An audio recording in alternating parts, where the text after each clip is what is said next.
Well, I was on the record, so I'm not doing Monday morning quarterbacking, but I felt as though Crawford would win in 10 rounds. I thought he'd have to work his way through a little bit more issues. But, guys, I don't know about you, Tommy. Throughout the whole week, Errol Spence gave off a very listless vibe. Yes. And I remember when they kind of squared off and they faced each other, Crawford was ready to pounce. His body language was like, I can't wait to devour you. And I thought Errol, and again, sometimes you don't want to read too much into that stuff because it really may not matter. But I just felt like Errol kind of knew, like, geez, this is going to be my last meal. And then even walking out to the ring, he had this glassy, glazed look. Well, I know both guys. I've interviewed both guys. I'm just telling you, Terence Crawford is the coldest dude in the game. He's let me tell you something. You know how we in boxing love to say someone was surgical. No, he really was. He was, and Tommy, Errol had a problem. If he was the aggressor, and that's what he usually is, he's the grinding pressure fighter, okay? But he doesn't have great one-punch power. He's a bricklayer. He has to work his way to beating you up. The problem was when he came forward, those counter punches were just coming at him like helicopter propeller wings. And then that jab, people have to understand, Terence Crawford is really a right-hander who's unbelievable at switch hitting. So that jab, which is the power hand, was really close from the right hand. It's from the southpaw stance.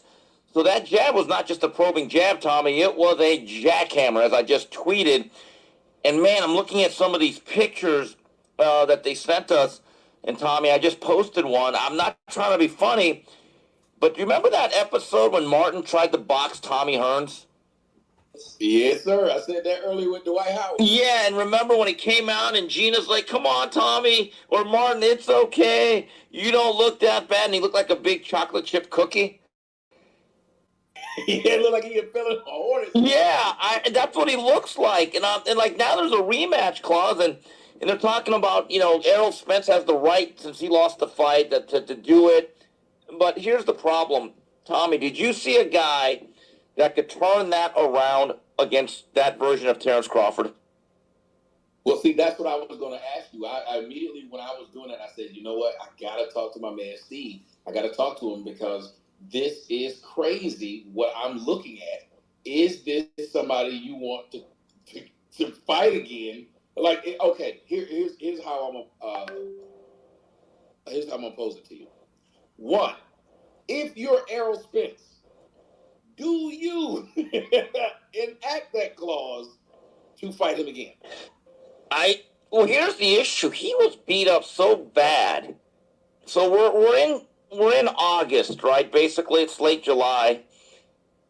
Generally, the way boxing is laid out, Tommy, they try to give you 3.5, 4 months to promote an event. It's not like the old days. I don't see them fighting again this year. I actually thought Derek James, the trainer of Crawford, Tommy, it's easy for me to say I have nothing at stake. I'm just an observer. I would have stopped that fight after the 2 knockdowns in the 6th or 7th round. I did not see a point in going on. I think they actually shortened this career. And, Tommy, you have to understand, Terence Crawford has been a welterweight since 2018. Since that point in time, Terence Crawford's had now 11 fights. Every single fight's been a knockout. He's been allowed to grow into that weight, but also, this is one of the reasons why I like Crawford pretty good in this fight. Terence Crawford lives a very clean life. He does not drink alcohol. He's in shape 24/7, 365. Tommy, this is not speculation. This is a fact. Errol Spence went through a car crash where he flipped over his Ferrari. He survived it miraculously. That probably put a lot of trauma on his body. Then he had a detached retina, which canceled the Pacquiao fight. And He's done it twice, hasn't he? Right. He had that done twice? I think once, if not twice. But I'm just saying there's been a lot of stuff that's happened to him that's caused trauma to his body. And I said this on the record. So, again, I'm not Monday morning quarterbacking. The 35-year-old body was much better preserved than the 33-year-old entity in there tonight. Yes. Okay. Now. I'm watching it now. Well, hold on, Dorian. We got to let me talk to Steve for a second. Go ahead, brother. All right. So now let me ask you this thing. You're Bud Crawford. Do you enact this fight, or is there something else out there better? I get the sense he may want to really challenge himself and go up to 54, and if he can somehow coax Canelo, I mean, that's where the real money is. I mean, we're talking 20, 25. Here's the thing, though, Tommy. Yes. Tommy, here's the thing that was interesting. There was talk of Errol Spence, if he would have won this fight, fighting Canelo Alvarez at like 168. And I'm literally saying to myself, this guy's going to jump 3 or 4 weight classes? Really? I just it's ridiculous. Now, Crawford at 54, it's interesting because Jermell Charlo is the undisputed champion there, but he's moving up to fight Canelo in late September. So I don't know what's going to happen, if he's going to come back down. But I know this, the Charlo brothers and Terence Crawford specifically, they hate each other. They do not like each other. There's been a rivalry. They've chirped at each other over the Errol Spence issue because there's a big Texas thing going on. The Charlos had a rough weekend in Las Vegas. One got slapped by Caleb Plant. The other just lost $25,000 betting on Terence Crawford. And one of the Charlos there shares the same trainer, Derek James, as Errol Spence. I'm just telling you, Terence Crawford is one of these guys. I would not tangle with them in or out of the ring. He is a real one, as they say. But I get the sense that if he could fight Jermell Charlo for all the belts at 54, I actually think he's a superior technical fighter. I don't know about the size or if he'd want to do that immediately. But keep this in mind. I'm going to say it again. He does not like Jermell Charlo. He doesn't like either of those guys. Well, and I was just trying to figure out myself, where would the money be, and would it be safe to just go ahead and take this second fight and line up what's next? Yeah. Because I think people pay for it, and I think it'll be safe. Tommy, it'll be. Go ahead.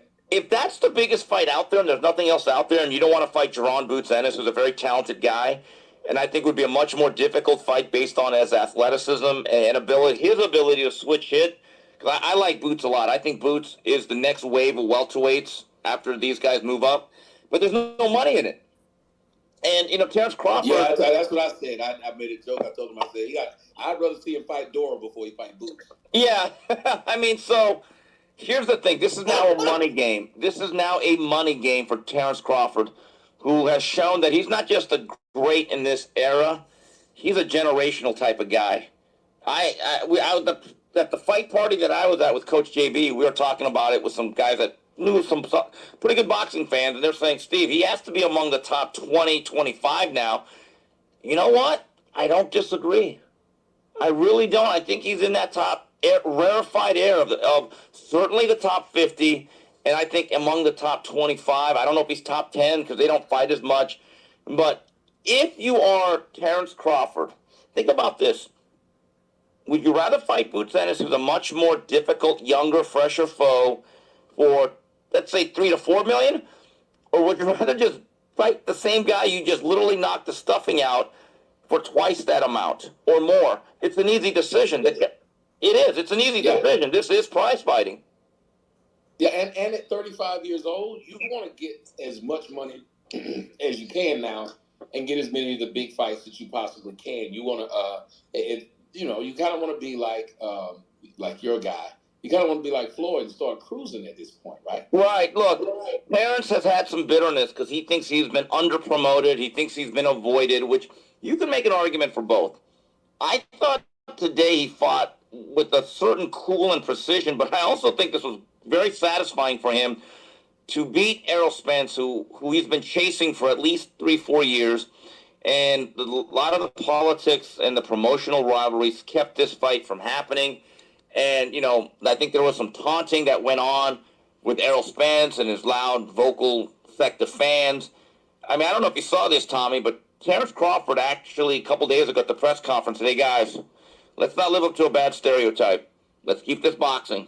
Let's not do something where everyone's going to say, oh, they're doing this again as people. And immediately, Tommy, I can't lie, I thought of you. You thought of me. I did. I was like, oh, my God.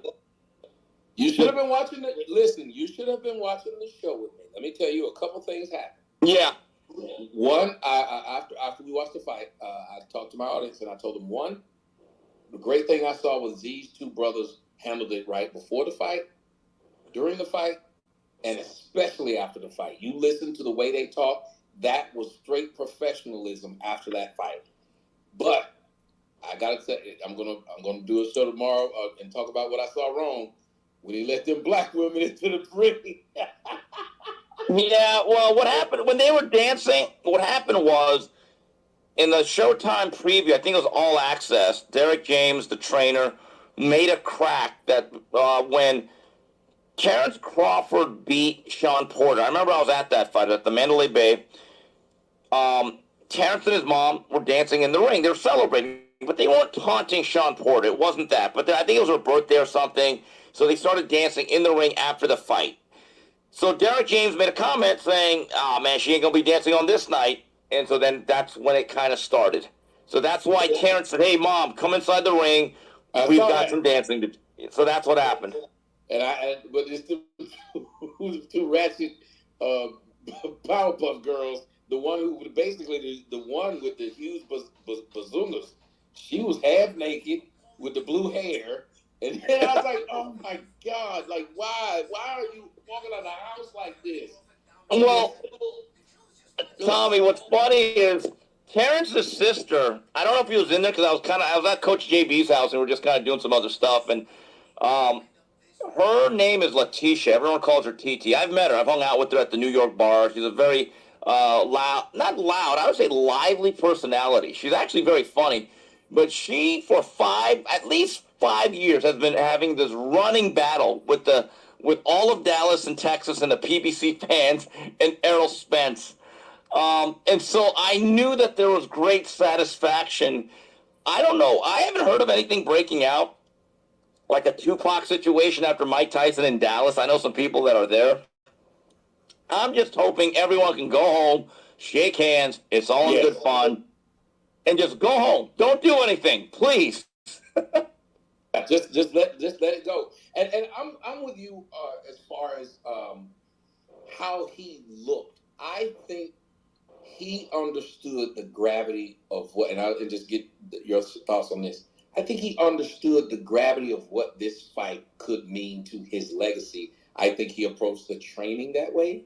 I think he approached the marketing that way. I think he approached the pre-fight that way. You could see when he walked into the fight, he had a serious look on his face. And even after the fight, he had a calm satisfaction, almost as if it wasn't even like, that joy of you didn't expect to win or all that, let me rub it in your face. I think this was him knowing this was my legacy fight. Yeah. Tommy, I couldn't agree more. It reminded me of a fight that I was at, probably the most emotionally, I would say, I don't want to say scary, but patriotic event I've ever been to was 3 weeks after 9/11 when Bernard Hopkins fought Felix Trinidad in New York. And, up until that point, Bernard Hopkins was this underrated, overlooked middleweight belt holder that nobody thought was all that good. I was one of his biggest advocates. I've known Bernard since about 1998. And I was one of the few guys that stood up for him and said, this guy's pretty good. But he had an understanding that when he faces Trinidad, if I do not win this fight, everyone's just going to say I was just another guy with the title. I was not special. And with the way he fought that night, I've always said that's one of the 4 or 5 greatest performances I've ever seen ringside. I wasn't ringside for this one, but I'm not going to lie to you, Tommy. When it comes to a big fight clutch performance where you were a Superman, Tommy, what tonight I saw was unbelievable. One of the most special performances you'll ever see. I tell you what, and I'm a huge Tito fan, so I'm glad you brought him up. I'm glad you brought up that he got beat, but I'm glad you brought him up. Felix Trinidad, one of the most fun fighters that I've ever watched. I like watching him fight. B-Hop was the man, though. But let me just say this: have you ever seen someone be able to turn over a cross to an uppercut like that? How he kept doing that. The speed in which he did it, I've never seen that before. Yeah, you mean with Trinidad? No, I'm talking about what tonight what Crawford was doing. Crawford. But with that, when he would hit the cross, he would hit him with the right cross, and then he would uppercut right after it. I've never seen anybody be able to pull that off that quick. Tommy, I'm just telling you, Terence has a style that is very unique. He's a right-hander that can fight southpaw better than most left-handers. And that right hand, when he's a southpaw, that's a power punch. But I've seen pictures. He has the flexibility of a gymnast. His body is like a rubber band. It could bend in different ways. And I've been told, and I've seen footage, he can deadlift 450 pounds. He can literally deadlift 3 times his body weight. And I know people that have done tests with him, and they'll tell you that his natural body weight strength is unbelievable. And he can also wrestle. His sons are really good wrestlers. They're going to probably go to college on scholarships. So he understands how to use body-to-body positioning and leverage. And so if you watch that fight, everyone kept talking about how big Errol Spence looked. You're right. He blew up because there's a lot of weight to rehydrate. But middle of that fight, Errol Spence could not back up, at least physically. When they're in that clinch, you could see he was not able to move Terence Crawford off the block, Tommy. Yeah. To me, as watching a fight, and I've watched fights for years, it got to the point where it was scary. First off, he stopped it, like you said, probably a little too late, but it was a good stop for anybody asking, oh, you should let him keep going. No, his legs were weak. You could see he was falling after the last. But when you talk about his strength, the way he was able to get through his guard with that jab and keep hitting him flush in the face, what do you think was going on with Spence of why he kept letting that? Was it just that it was that powerful? Yes. He was staying too center.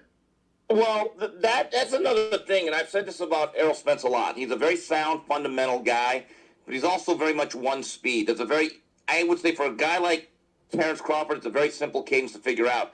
But he's also a straight line fighter who he's not what I would call a crafty southpaw. He's not a Pernell Whitaker type. Okay, and he does not have the discipline to bring his hands and forearms all the way back high like Winky Wright, who had a real shield, right? By southpaw standards, Errol Spence is very hittable. And I think there's 2 things. If Errol Spence moved forward, again, he's moving into the helicopter propellers. And if you look at that first knockdown, he got counterpunched. So now he had a real issue. If I come forward like I want to, I'm getting beat in the middle with a quick jab. The other thing is he cannot fight going backwards. That's what I thought was a real issue. Terence Crawford, I've seen him knock guys down, going backwards, punching off his back foot, using the momentum of his own opponent coming towards him and just smacking guys with the check hook, counter right hand, or the pull counter. Errol really cannot do that. Errol is a really good, fundamentally sound guy, but he's not evasive and also foot speed. You see how easy Terence Crawford basically glided around the ring seamlessly. And Errol looked very labored in his movements. And after that second round knockdown, Tommy, you could almost see like, wow, this fight's over. That's the way it felt. Yeah. It was an amazing thing. Ladies and gentlemen, we got my man Steve Kim joining us from Fearless and three knockdown rule. Yeah, three knockdown rule. And I also write a column for snack.com, snac.com twice a week. So I'll be certainly writing about that. But, Tommy, it goes to show you that every fighter, there's a threshold of weight. Another factor that I did not like, 2 things. Errol Spence has been a welterweight for over 10 years. There comes a point you got to move up. And you could just see that he made weight, but he left something in there. The other thing is, and I mention this a lot, and people think I just belabor the point, Tommy, he has not fought since April of 2022. I mean, the ring rust is a real thing. I've talked to a lot of fighters, and they say, Steve, you're absolutely right. We need to be more active. And you could just see, look, it may have not mattered because Terence Crawford's just so good, but there was a lot of little factors that added up to a big loss tonight for Errol Spence.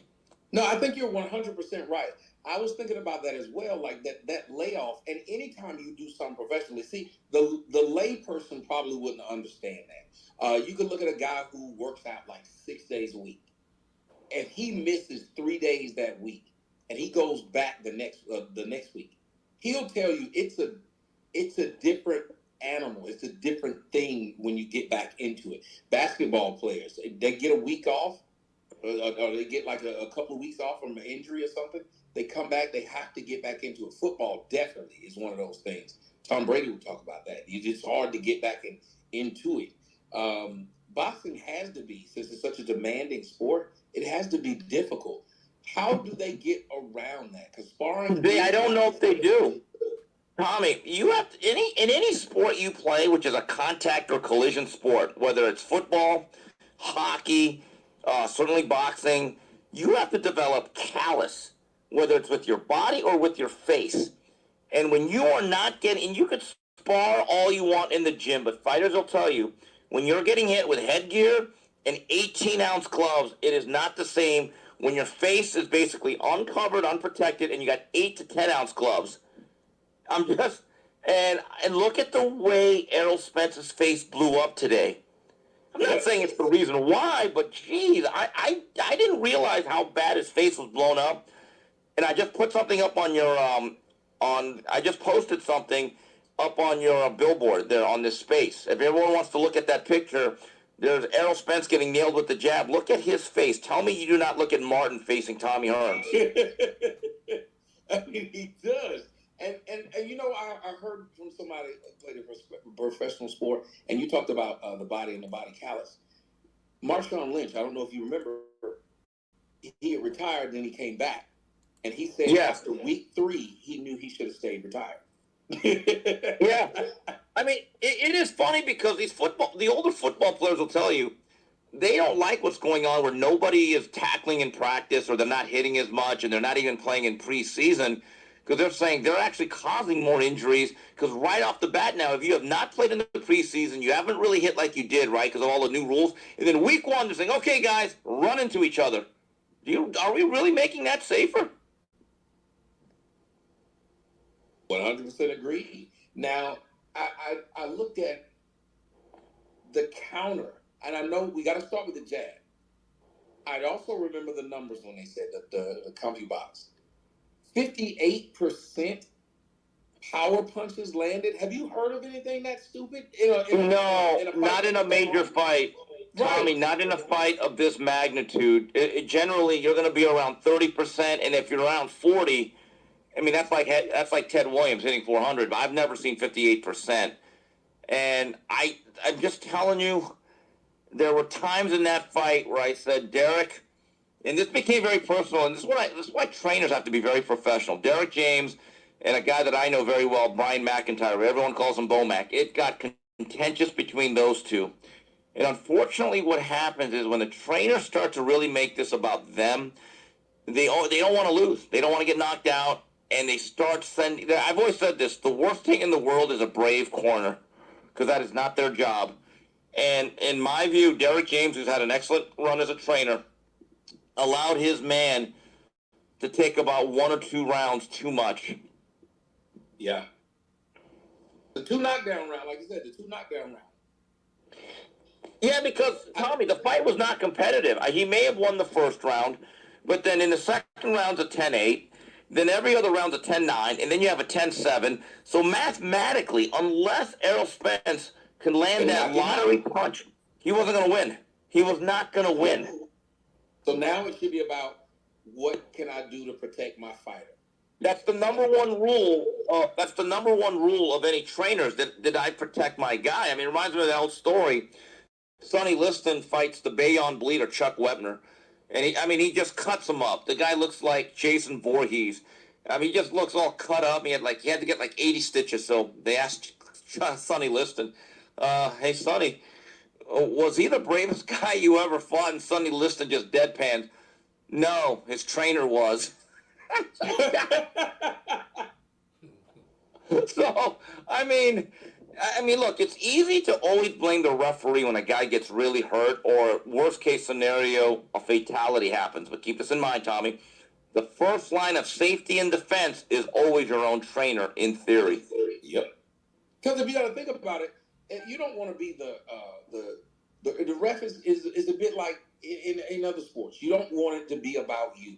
So you don't want to be the guy that goes in there and calls the fight early, and the guy could have win because you don't know what kind of punishment he can take or how he's even doing. Because you can see Doc spent a lot of time with him trying to make sure he was okay. But I really do believe that last time when he got up, when he let him come out, I think Doc should have ended it then. There's no doubt.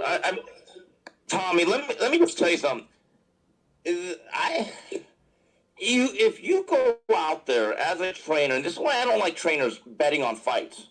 And I'm not saying they do, but if they do, the problem is you start to get affected. Like, oh my God, I took the over/under at 9, but I'm only at round 6, but my guy's taking a beating.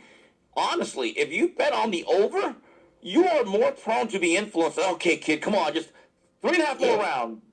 I would just rather have a trainer say, you know what, it ain't our night, kid. It doesn't matter. I'm cutting you. You're done. So this is why trainers have to be very careful. Don't make this about you, and do not make this personal. Yeah, I'm with you, and I think like if you go back and you look at it, I don't know if anybody else saw it.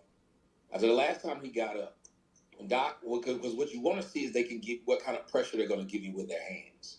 The boxer, how much resistance they're going to give you with their hands, and I didn't see any resistance that he was getting, and I thought he was out on his feet right there. And what a lot of us don't understand is those boxers, they're taught to keep fighting. So their system, in many cases, will keep them fighting. Because you can see he wanted to go back out even after they called it. His system will keep him wanting to fight. It's like second nature. It's like it will just be a natural response now for them to do it.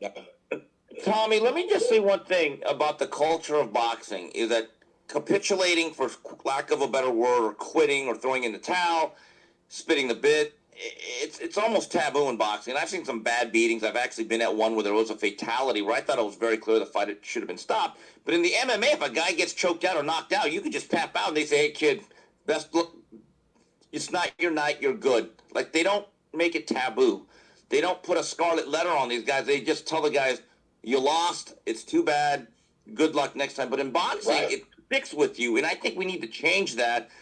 Because, again, I did feel bad for Errol that last round or two. I'm like, this is not getting turned around here. It's only going to go one direction.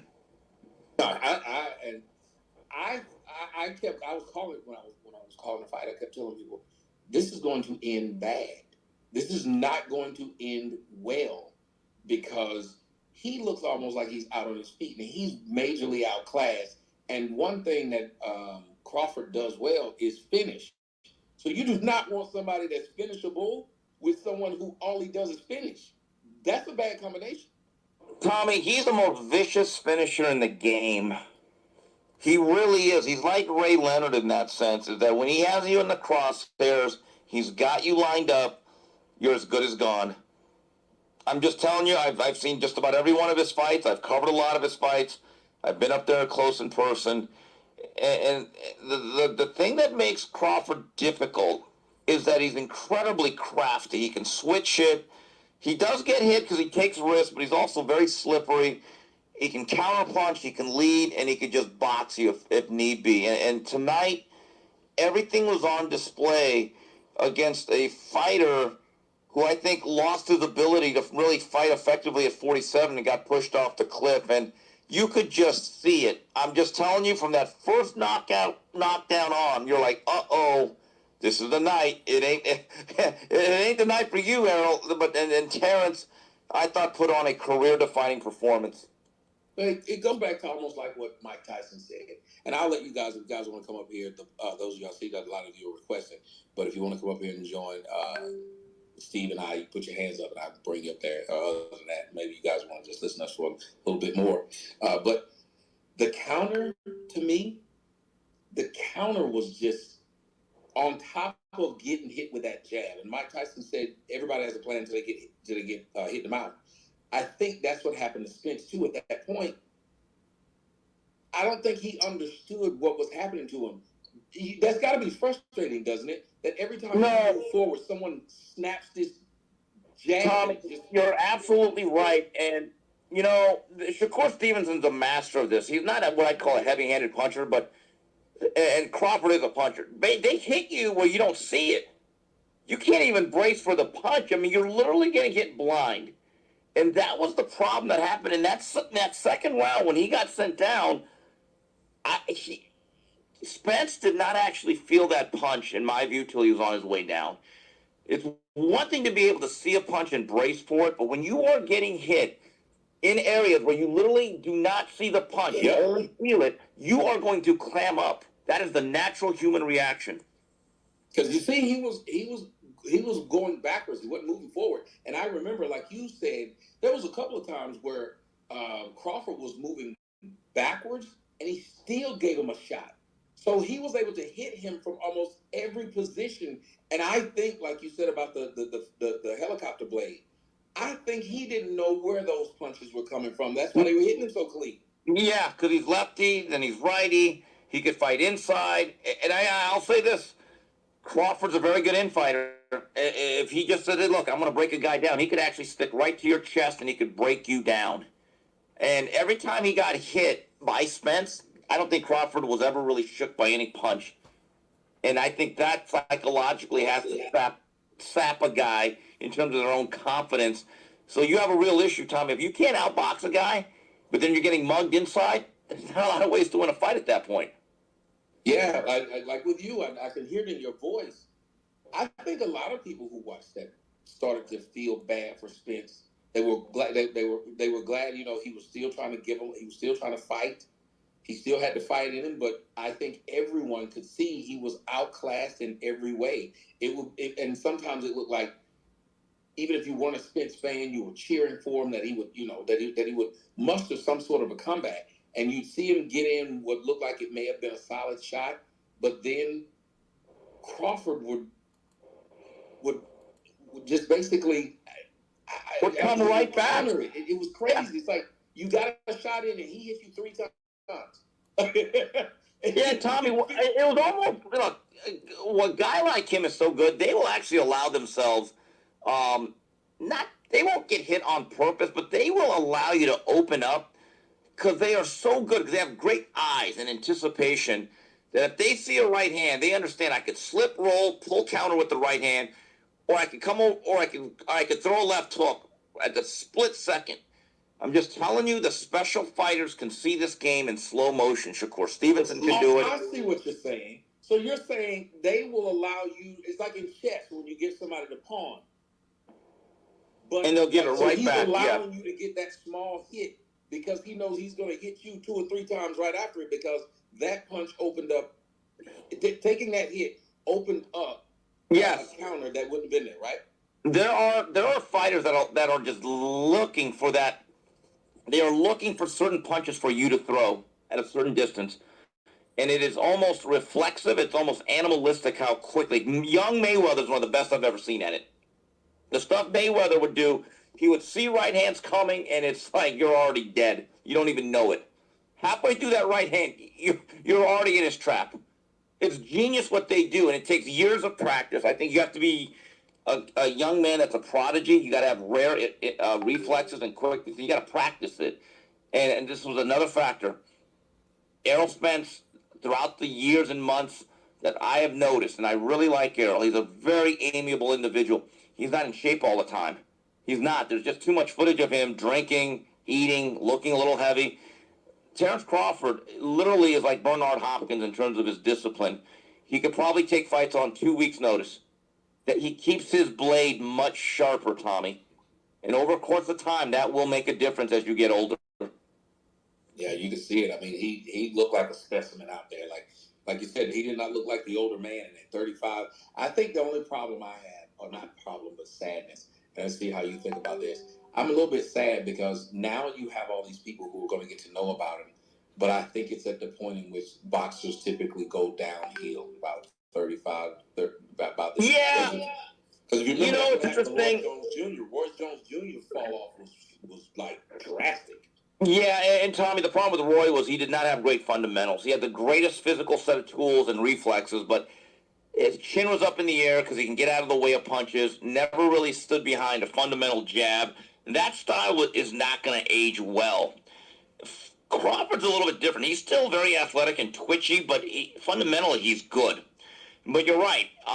But fighters age differently. Yeah, I talked to Larry Merchant last week about the fight. My last article was kind of getting some of Larry's thoughts.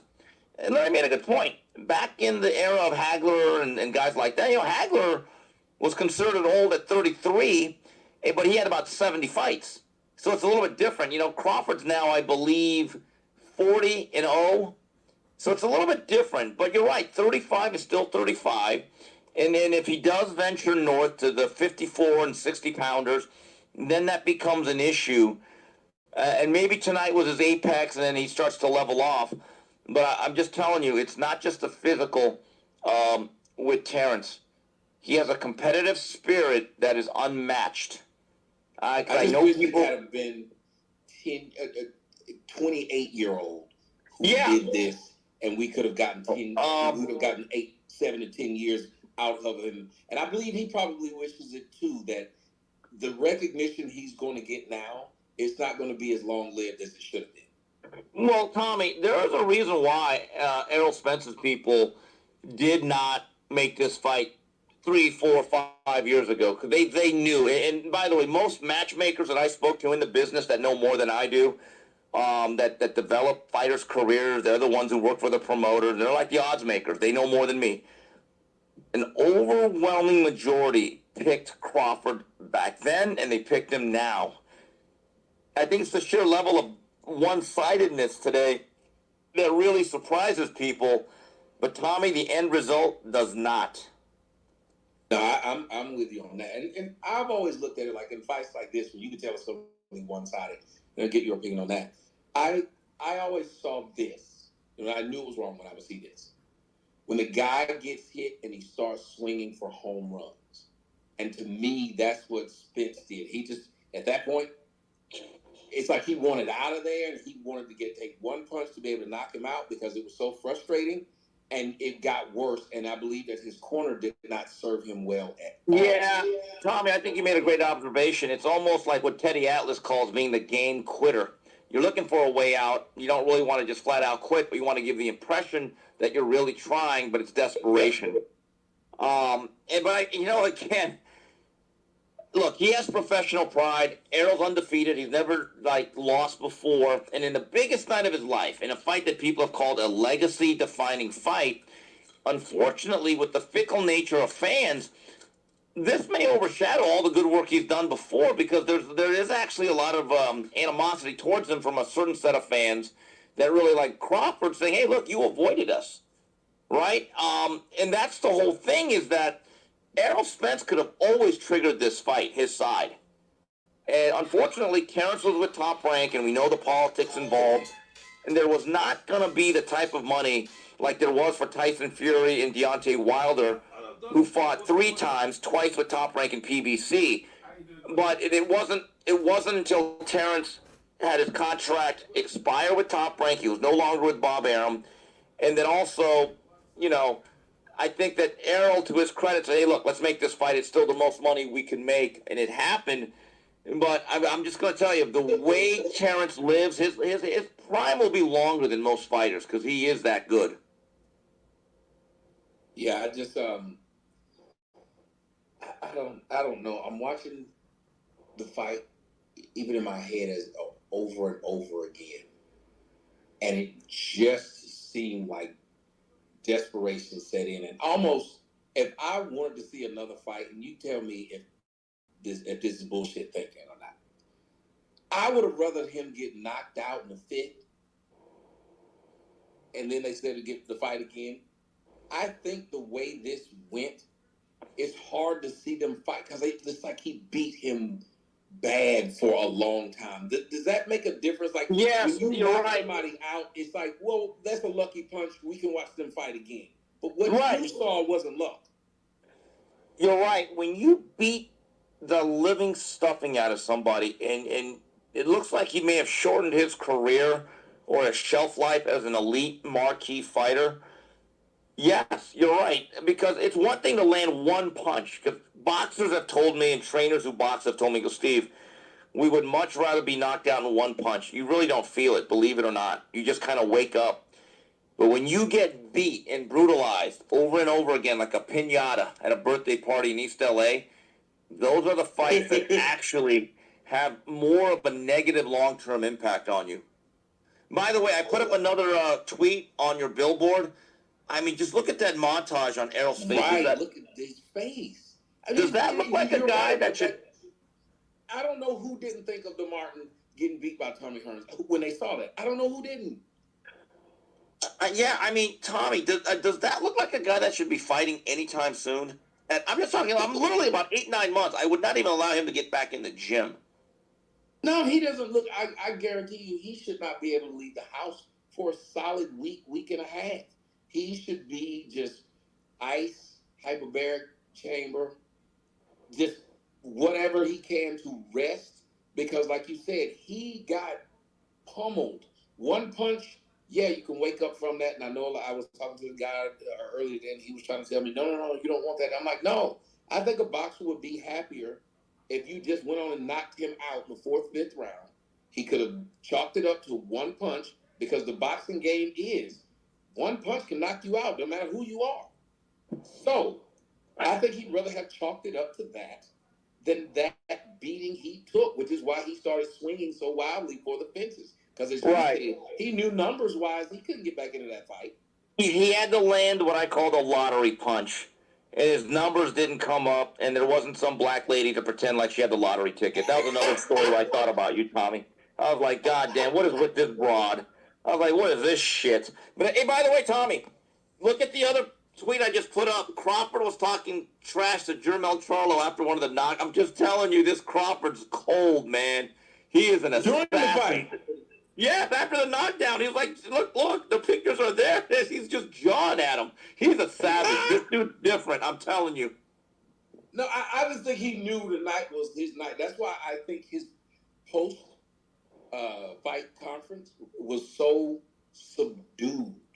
Right. I think he knew what he went there to do, and he did it. There was no excitement.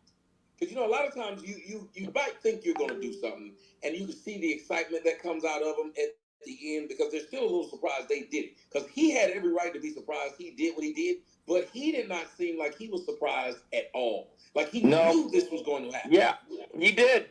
You know when they first started talking about this fight, it was at a fight in Oklahoma City. Mo Hooker was fighting Alex Salcedo, and Errol Spence was there because I think one of his camp members, I think it may have been Mo Hooker, was in that fight. It was a top-ranked show, and Terence was still with that company. And I believe maybe his camp had an undercard fighter. And there's a famous scene where Errol and Terence are basically talking and going back and forth. And Terence Crawford said, let's fight right now. I'm the best welterweight in the world. And Errol said, I already have a plan, and it doesn't include you. And he named all these fighters that were on the PV side of the fence. And I'm telling you, in the back of Terence's mind, he feels resentment, and not hatred, but some resentment, because I think he thinks, Errol, you delayed this fight, and you kept me from getting the just rewards that I needed. So as much as he was, you cost me some years. And you can never take back time, because time is the one thing that is finite. Yep. And that's why I was saying I wish this had happened a little earlier so he could have gotten his just due. Ladies and gentlemen, we are with my man Steve Kim. You can find him on Fearless. You can find him on three knockdown rule. And you can also find him writing a column on Snack. Is that snack.com? That's S-N-A-C. Yeah, snack.com. Yeah, snac.com, K9 Kim's Corner. I'm good at my job. Give me my credit. I remember. I don't even have a producer or having to write it down. I do my job. I gotta ask you this though. What fight is Steve Kim, the Korean Cosado, what fight is he looking forward to seeing next? Wow, that's a great question. Canelo's fighting Jermell Charlo. It does interest me because I do wonder if Canelo, almost 65 fights in, north of 30, is now on his physical descent. And, in Charlo, he's facing a guy moving up 2 full weight classes, but he does have an advantage in quickness. And Jermell Charlo is a fiery competitor who is the undisputed champion of 154. I think that fight's interesting because I want to see if Canelo still has the elusiveness he had and how he deals with the quicker hands of Charlo. So that's a fight that I'm looking forward to. I'm actually going to a fight in Glendale, Arizona in a couple weeks. Oscar Valdez takes on Emmanuel Navarrete. That's going to be a Mexican war. That's going to be an absolute war between two hard-nosed guys with world championship background. So, that's probably the last fight I go to for a while before football season kicks in. And so those are the two fights that are kind of interesting me right now. And what other ones am I looking forward to? Artur Beterbiev, who's an absolute a human wrecking ball. He takes on Callum Smith in his mandatory defense. There's some difficulty in that fight because Callum can bang with the right hand. But eventually, I would like to see Beterbiev fight Dmitry Bivol if they can get all the world politics in order. But I'm not going to lie to you, Tommy. I think boxing's had a really good year. I'm not so sure, though, and regardless of how tonight turned out in terms of its result and how it played out, Tommy, I don't know if we're going to have a fight as meaningful as this one tonight the rest of the year. Right. That's what I was going to ask you next. After this fight, what is the state of boxing? If you had to come out and give your state of boxing address right after this fight, it's on a high. We're on a high now. It's an impressive fight. It'll probably get more eyes on it after when people talk about it than it probably did up to it. Yeah. That's how impressive this one's going to be. Look, this will be talked about in the annals. This is the type of fight where now Crawford is not just thought of as a pound-for-pound fighter. He's not thought of as being generational in all time. Yep. Because how you win in this game matters. It's not just if you win. It's not like football. If you win 20-14 in a Super Bowl, you're a Super Bowl champion. Boxing's a little bit different. It's like college football. It is. Style points matter. It does. There were still some people. See, this was the chicken or the egg when it came to Crawford. I recognize that Crawford's resume was a little bit thin, but I also understood that it was only thin because everyone that he wanted to face avoided him. And so you have to have context in these things. You just can't look at a guy's record and say, well, he hasn't fought anybody. You got to do a deeper dive and say, okay, why hasn't he? And I know for a fact certain guys have avoided him. A lot of good big-name fighters. So he needed something like this. Like Marvin Hagler was really a fantastic fighter. But because he squeaked by Roberto Duran, who was known as a blown-up lightweight at that time, had to pull out that fight late. Even though that was a big name, people still had doubts. And it was not till that unbelievable war with Tommy Hearns that people all of a sudden woke up, oh, my God, Hagler really is an all-time great. It just happened like that. I don't know if that's necessarily fair. I don't know if that's necessarily right. But these are the moments, like I told you with Hopkins Trinidad. Hopkins became an elevated figure within the sport.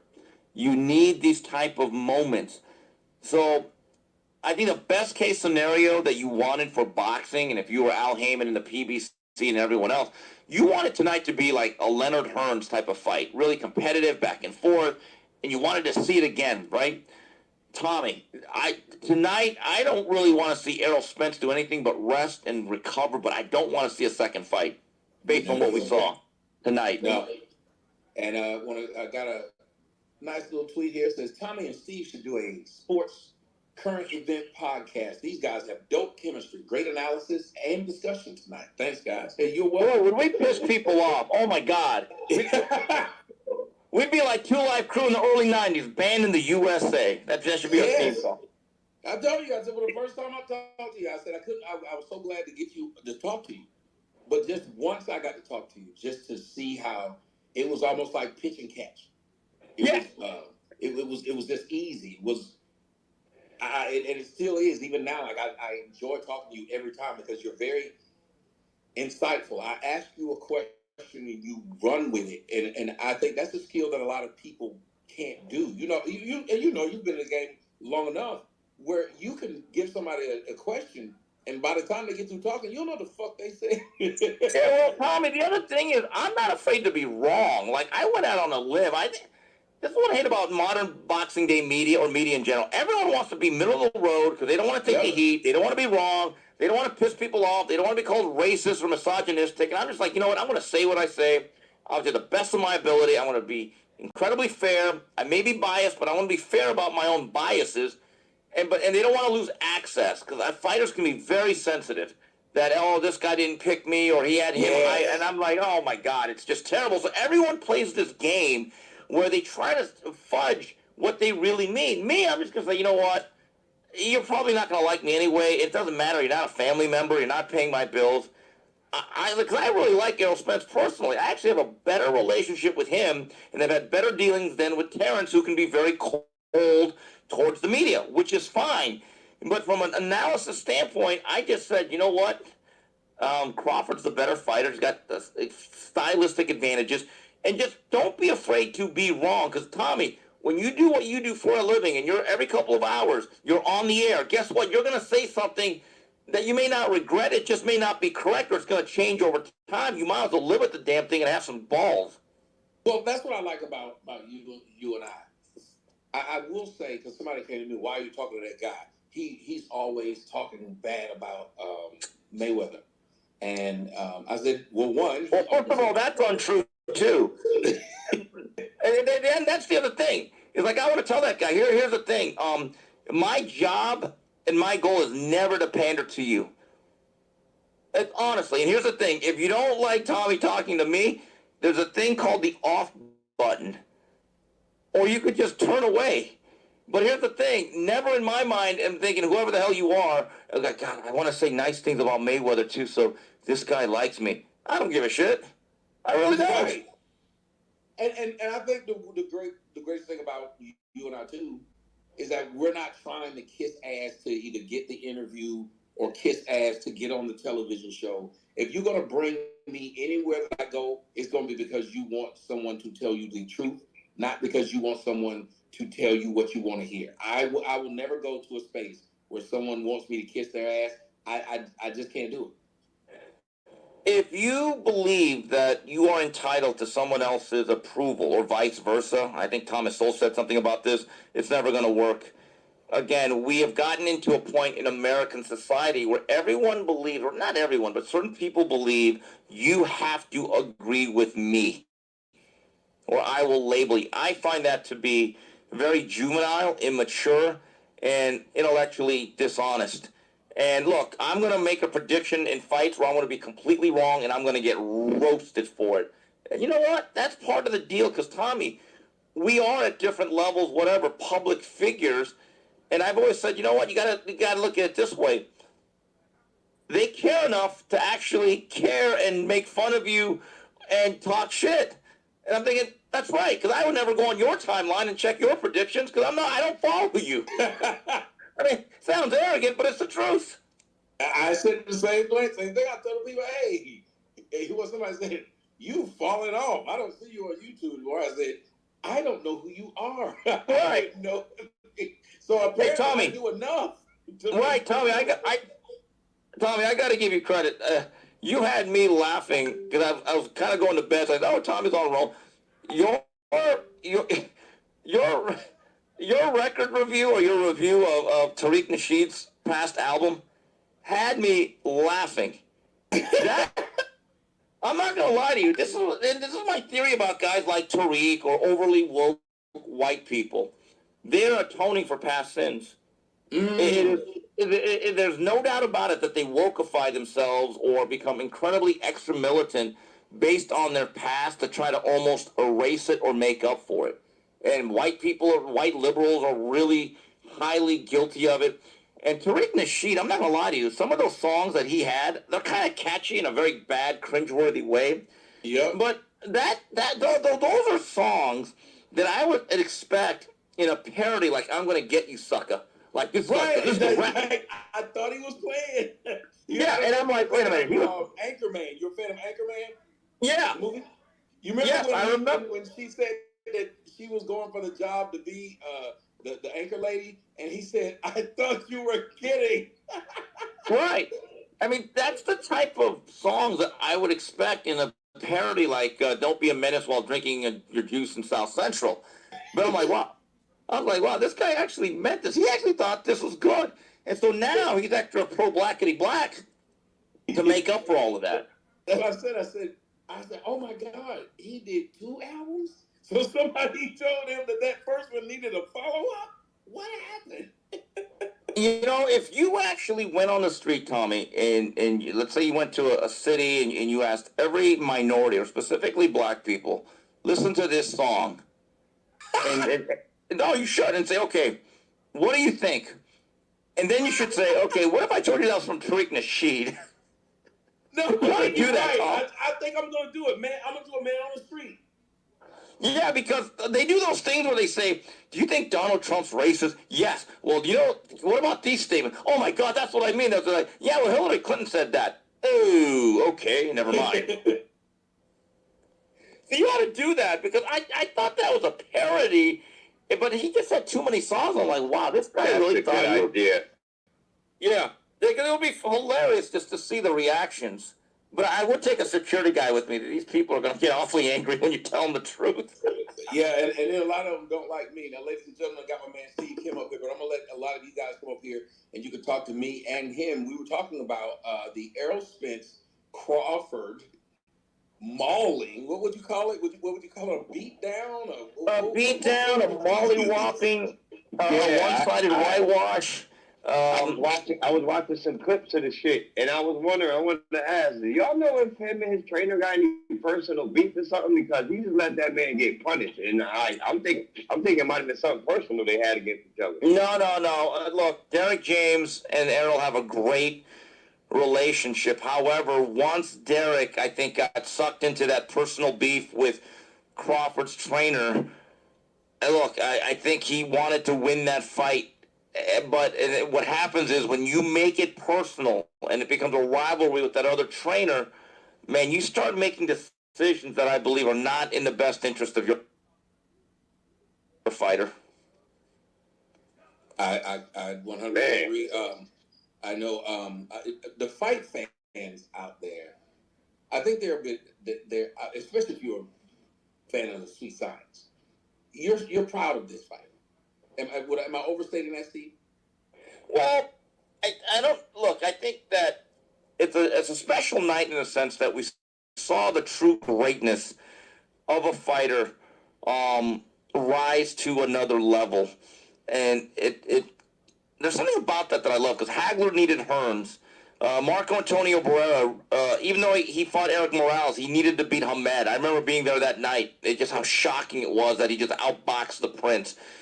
Shane Mosley needed to beat De La Hoya. That was like the first fight they ever had at the Staples Center in 2000. I remember being there. Man, Shane really is even better than we thought. You need that confirmation fight.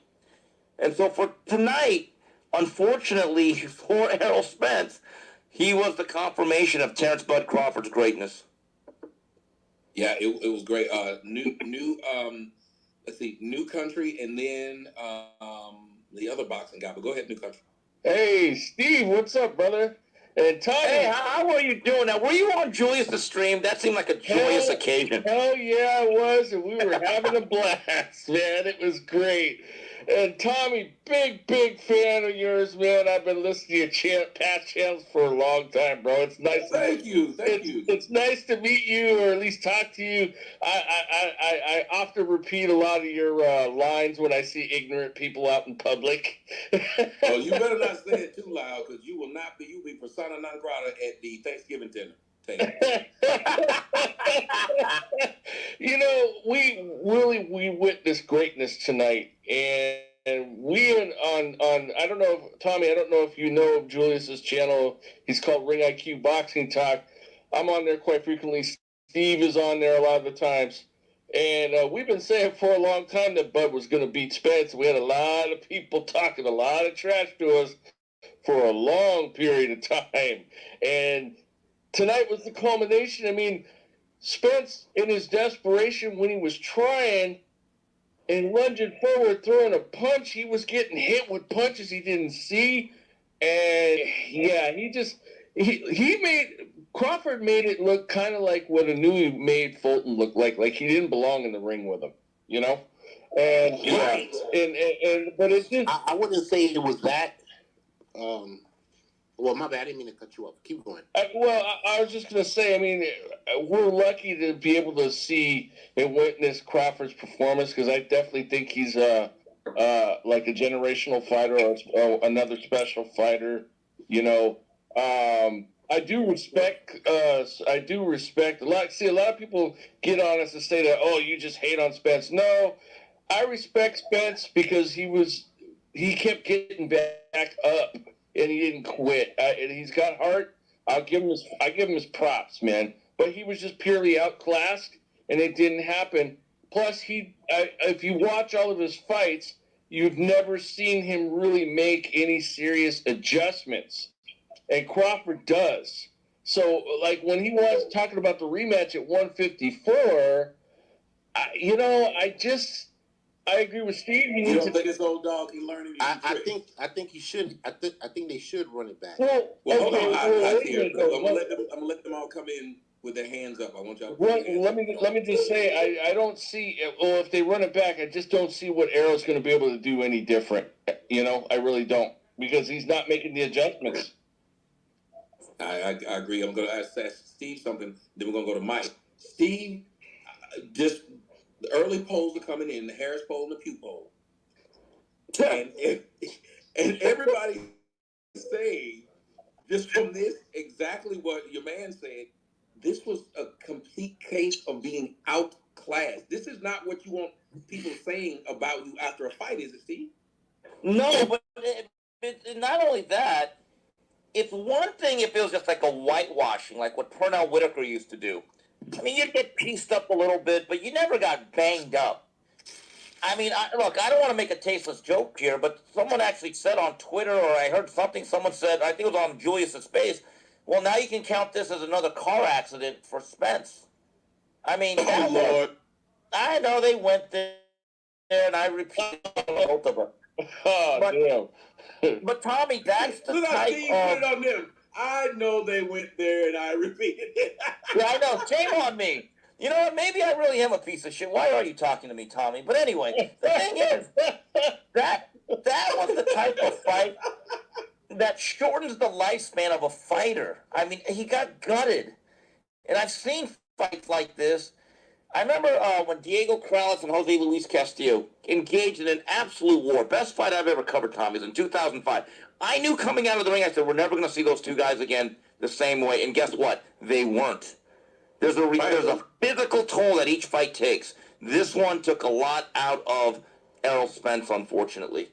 All I know is I was trying to find a way to make the joke tastefully, so I never made it.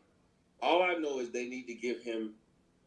He gonna need a counselor, and they're gonna have to have a little dog that looks like him with that puffed up face, a little Mr. Potato Head, and they're gonna ask him, where did he touch you? Or better yet, yeah, that's what it looked like. That's what it looked like. And Tommy, here's the reality, guys. I guarantee you, in the next 6 to 8 months, Terence Crawford will still be a more disciplined human being than Errol Spence, based on the track record. You get beat like that, you might turn into a guy you don't even know. Like, you literally could walk the streets again like Ron Burgundy. I was about to say, in San Diego drinking milk. He might have knocked some sense into this motherfucker. Let's go to Mike. Mike, you got your hands up. You had it up first. Go ahead, Mike. Yeah, I was just going to say, I was watching the fight in about, like, the 6th or 7th round. I'm looking at the fight. I'm like, this motherfucker Terence Crawford, like, he been at the spa. He still got the same glob of Vaseline on his face. Meanwhile, the other nigga look like he just, you know what I'm saying? He look like, you know what I'm saying? He look like my steak before I put it on the grill and shit. He all tenderized stuff and shit like that. Like, bruh, Crawford put on a clinic. This was surgical. You know, I'm surgical with this bitch, Jake. He dismantled him. Like, I don't know what the fuck Errol Spence got going on. I want to see a rematch. So you saying Errol Spence is gonna have to take a bath full of Lowry seasoning sauce? Bro, he gonna have to know. You ever seen that movie? You ever seen that movie? Wanted, when they had to sit in the tub with the glaze and shit on their face after they got shot up. He gonna have to be like on Wanted when them niggas was in the bath and they had to regenerate. His shit fucked up. Like, bro, you were bleeding the whole. After round 3, you literally bled the whole fight. Like, they couldn't even stop your bleeding, my nigga. Like, it was so much blood. Yeah. If you go look, it was some blood on Terence Crawford, really, I guess he been reading tweets. I don't know what Terence Crawford had going on. That joker looked. Terence Crawford looked like he do all the yard work in denim clothes. Like he just wear a denim jacket and denim shorts and do all the yard work. He was like some big nigga who just do all the work in the yard. Like he cut grass. Hey, y'all gonna stop underestimating us dark skinned men. Number one, it takes a lot for our skin. I got to give credit because I ain't gonna lie. I picked Spence to win. Hey, really, like this. You know what this fight reminded me of for real? Errol Spence was like Mikey Garcia when he fought Mikey Garcia. Like it looked like that. Like please, like. Yeah, I was at that fight. That was in Dallas. Yeah, it looked like it was. But here's the difference. It was brutal. Mikey didn't take nearly the beating, though. He just got outboxed every round. To Errol Spence's credit, that nigga got heart. Like, that nigga real deal got heart. Like, no ordinary man could take it. That was pride. And I feel like he wanted to keep going. For real. I feel like he wanted to finish the fight to 12 rounds. He would have took that punishment. But the ref was like, come on, nigga, you keep getting hit. Bro. Yeah, but he would have been seriously hurt, man. And he was down on his feet a couple times. They don't want you twitching up and shit like Ali. You're going to be shaking and keep letting you get beat up like this. No, I think, I'm going to tell you what really happened. This is just me telling you what really happened. So don't listen to nobody else. I know this. I was there. No, I believe it was a lot of that was embarrassment and frustration. I don't know if you've ever done something like, I have a gambling problem, which is why I can't go to Vegas. And what happens is I'll lose a certain amount and I'll keep going back to that ATM machine, getting more money, and they have to stop me. Yeah. Some people, I think with him, Steve, you can tell me if you saw that. I think with him, going into this wasn't supposed to happen. And when something like that is happening, frustration and a little bit of embarrassment is setting in. You can see it. Yeah. Tommy, look, this guy's never been off his feet. He's a really durable, strong fighter, Errol.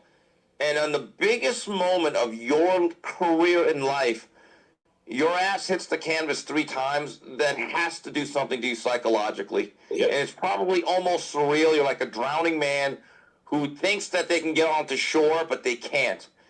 And look, Harvey Dock is one of the best young referees in the sport. He absolutely made the right call stopping it. Hey, he gave him. Yeah, because he could have stopped it before. He gave him every chance he could. He really tried to work with Mr. Spence. He gave him every chance. Like, please make this shit close. Please be competitive, and it just wasn't happening. Well, I think he saw the man because I think everybody else saw it too.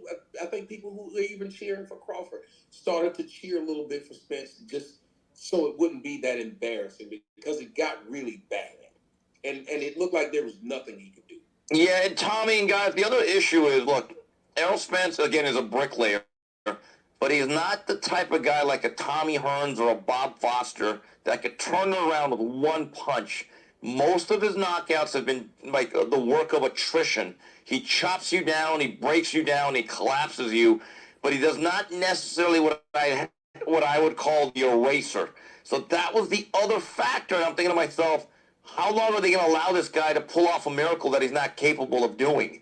That to me was an issue.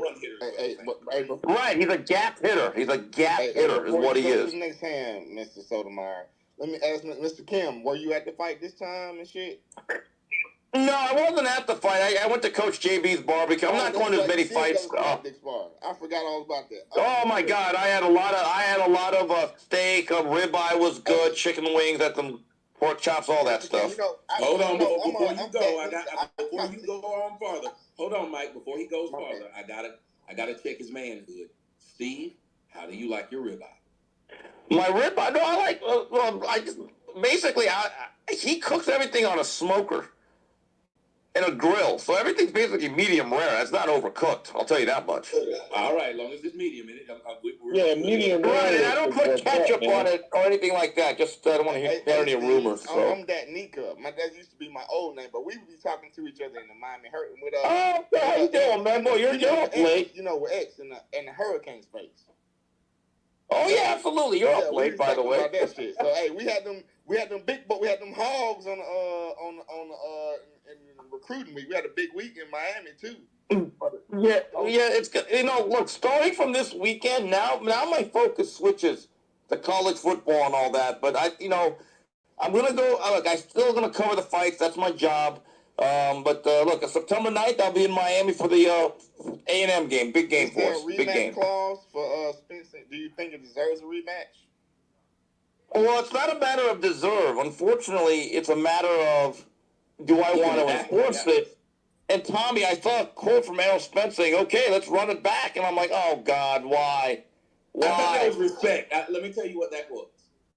That was he was not trying to be Sean Payton. I'm not gonna lie, that shit looked like Clubber Lang and Rocky. It looked bad. Like it was like Sean Payton, quick to tell you, you did the worst coaching job. he needed to take his ass. He needed to go train with Apollo Creed and some Nike Cortez and shit. They need to go run on the beach or some shit like that.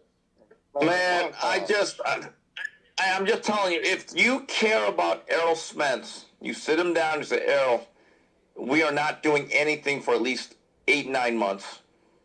I'm being dead serious about it. I would not allow him to get hit. I would even consider, you know what, Errol, you've made a lot of money. How about retire? He needs to recover big time, man. He shouldn't be allowed to have an orgasm. I think that'd be too stressful. You easily could have died in that car accident. Man, you really want to punish this guy for losing? Crawford looks like he just woke up. Like when you look at Crawford's face, like I always be telling niggas like, who won the fight? I be like, look at this nigga face, look at the other nigga face, and see who looked like they won. Bruh, the nigga looked blind at the end of the fight. Like nigga, your shit closed up. Like you really look. You look like Jamie Foxx. But it was closing around the third round. Like you could see it. Like wait a minute, his eyes swollen. This was third round. Bro, that right eye. They didn't want to show. You saw the camera angle. They did not want to show that right eye. Nigga blind, bro. Nigga out there blind. So, but he kept swinging. Like he I feel like he could have kept going, but it's just like no, nigga. Like stop. Like stop. It just looked like he looked like he'd been smoking some good Cali weed. That's what it looked like. Hey, hot tier, you're in there. I love that heart because most people don't take that ass. He's an old school guy. Hello? His heart got. Let me let hot tier jump in. Go ahead, hot tier. Hey, what's going on, Tommy? I don't know. I kind of disagree. I think they should have the rematch though, maybe at a higher weight class because I heard that Spence, had a little trouble making 147. So I definitely think they should run it back. The thing is that Spence timing was off. He didn't know how to deal with his jab. A fighter like Crawford is very versatile. He can fight from the orthodox. He can switch from southpaw. So you want to see them fight again? Yeah, I do. So you're one of those people. Hold on. So you're one of those people they call sadists? Hey, you know what? The rematch may happen at 154 though, because Crawford admitted at the post press conference that he was having trouble making 147, and he was talking about moving up too and fighting Jermell. So if it happens, it may very well happen. Listen. Look, I'm not the biggest Terence Crawford fan. I never really was sold on him just because I kind of like a guy that knows how to sell himself. You know what I'm saying? Like, get up there, talk. You know what I'm saying? Sort of like how Mayweather did it, but I know these fighters are not Mayweather. You get what I'm saying? So they don't bring the type of excitement that a Floyd Mayweather would bring to the ring. Just because Floyd know how to market himself, and there was always that aura of mystique that Floyd could sell to the public or to the masses that, hey, this guy may beat me. This may be the one. So I don't know. I'm not really sold on him, but Hi, Chip. Can I be honest about Mayweather? His last 15 fights. The great thing about Mayweather fights were never the fights. You're right. Again, would you rather have Adrian Broner and his ability to talk, or Terence Crawford? Hold on. With Adrian Broner is no Floyd Mayweather. That's like apples and not even oranges. I beat that boy. Be different. The thing I'm saying is with this is what I'm saying. Crawford is a good fighter. I guess it's just a little biasness toward me on my side. But as far as the fight, I just feel like Earl was off. He was leaning in. He was pushing his punches. He wasn't turning him. The only thing he knew how to do was go in the inside. Getting the hell beat out of you will do that. Seriously, somebody can't do it. He was outclassed, bro. Yes, he was outclassed. Do you think he was smoking weed? His eyes were very low the whole, in the pre-fight and all that other shit. I don't know what he was doing, though. I don't know what he was doing, but he don't know what he was doing. What he said, I'm coming to No. The problem was he had a plan. and then he got punched in the fucking mouth. No, I'll tell you what. I promise you this will happen. Listen. Let me say this to you, Let me say this. High tier, hold on a second. Let me say this to you. I promise you, and then I'll let you go. Then I'm gonna let Oya go. But I promise you, this will happen. If they sit down and they watch the tape like we used to do in football, if they watch the tape and then they pause it and they look at him and say, "What were you thinking here?" His response is going to be, "I don't remember that." Right. No, you're right, Tommy. Tommy, can I tell you something? Hold on. Let me say this real quick. Well, go ahead. Say what you were going to say, Steve. And Tommy, you make a great point. Tim Bradley, one of my good friends, he's at ESPN, Hall of Fame fighter. We've talked about this fight when he fought Ruslan Provodnikov. Absolute bloodbath. One of the best fights I've ever seen. And he got hit with a right hand in the end of the round. And Tim Bradley actually says, he admitted, goes, "Steve, I actually don't remember the last 11 rounds of the fight." Yeah. That's really not good. A lot of that, what happened to him, he's not going to remember, because you got to understand how getting frustrated is, and frustrated makes it worse. It does. When you get frustrated in a fight game that is technical, and now you're just starting to swing for the fences, it gets worse. Every fight I've ever seen someone do that, it doesn't work out well for him. If the other guy is technical, because now he's just going to kill you. And that's what was happening. He got desperate. He started getting pounded. Go ahead, Hatim.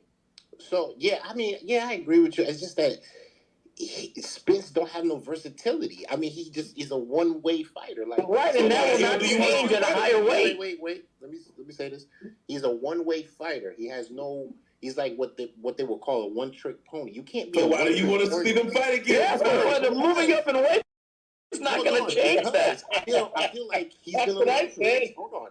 I feel like he's Mr. Sadist. Why do you want to see them fight again? You're kidding. Because I feel like he's going to learn. I mean, there's plenty of people that got beat up. There's plenty of people that got beat up and then came back to win the fight. You know, you saw that fight and you don't think he learned his lesson? You're the type of person that see a 20-car pileup. You don't stop. You'll stop, but you don't stop to get out to help. You stop to get out the film. No, listen, I can just prove that. Hold on. I can say this. Look at Eric Morales versus Manny Pacquiao, the first fight, right? Manny Pacquiao was getting his ass handed to Eric Morales, right? That was a relatively close fight, though. That was not a blowout. It was not a close fight. Morales beat him hands down. The second fight they fought, a complete washout. Manny Pacquiao won that. In the third fight, but you can't even compare. Wait a minute. You can't compare Pacquiao to a guy you just said is a one-trick pony. Bro, this shit look like Georgia versus TCU. That's exactly what we watched. No, I say that. No. The reason why I brought that up is to say that you can learn from your mistake. I believe Earl is smart enough. One-trick ponies can't learn. No, he listen. They only have one trick. There's a reason why they call those ponies one trick. Listen, listen. As of right now, I hate to use English against you, sir. No, listen to what I'm saying, though. What I'm saying is this. Yes, tonight he was a one-trick pony. But if goes back and reevaluates the fight, get some better trainer or an assistant coach, someone who can sit him down and tell him, "Hey, this is what you did wrong. This is what you did wrong." And hell, you might as well say if he could go ask Steve Rogers to help him with the super serum. They probably I don't see how moving up in weight's going to help. Something about I want to say this. Since we're going there, Steve, what other things could he do?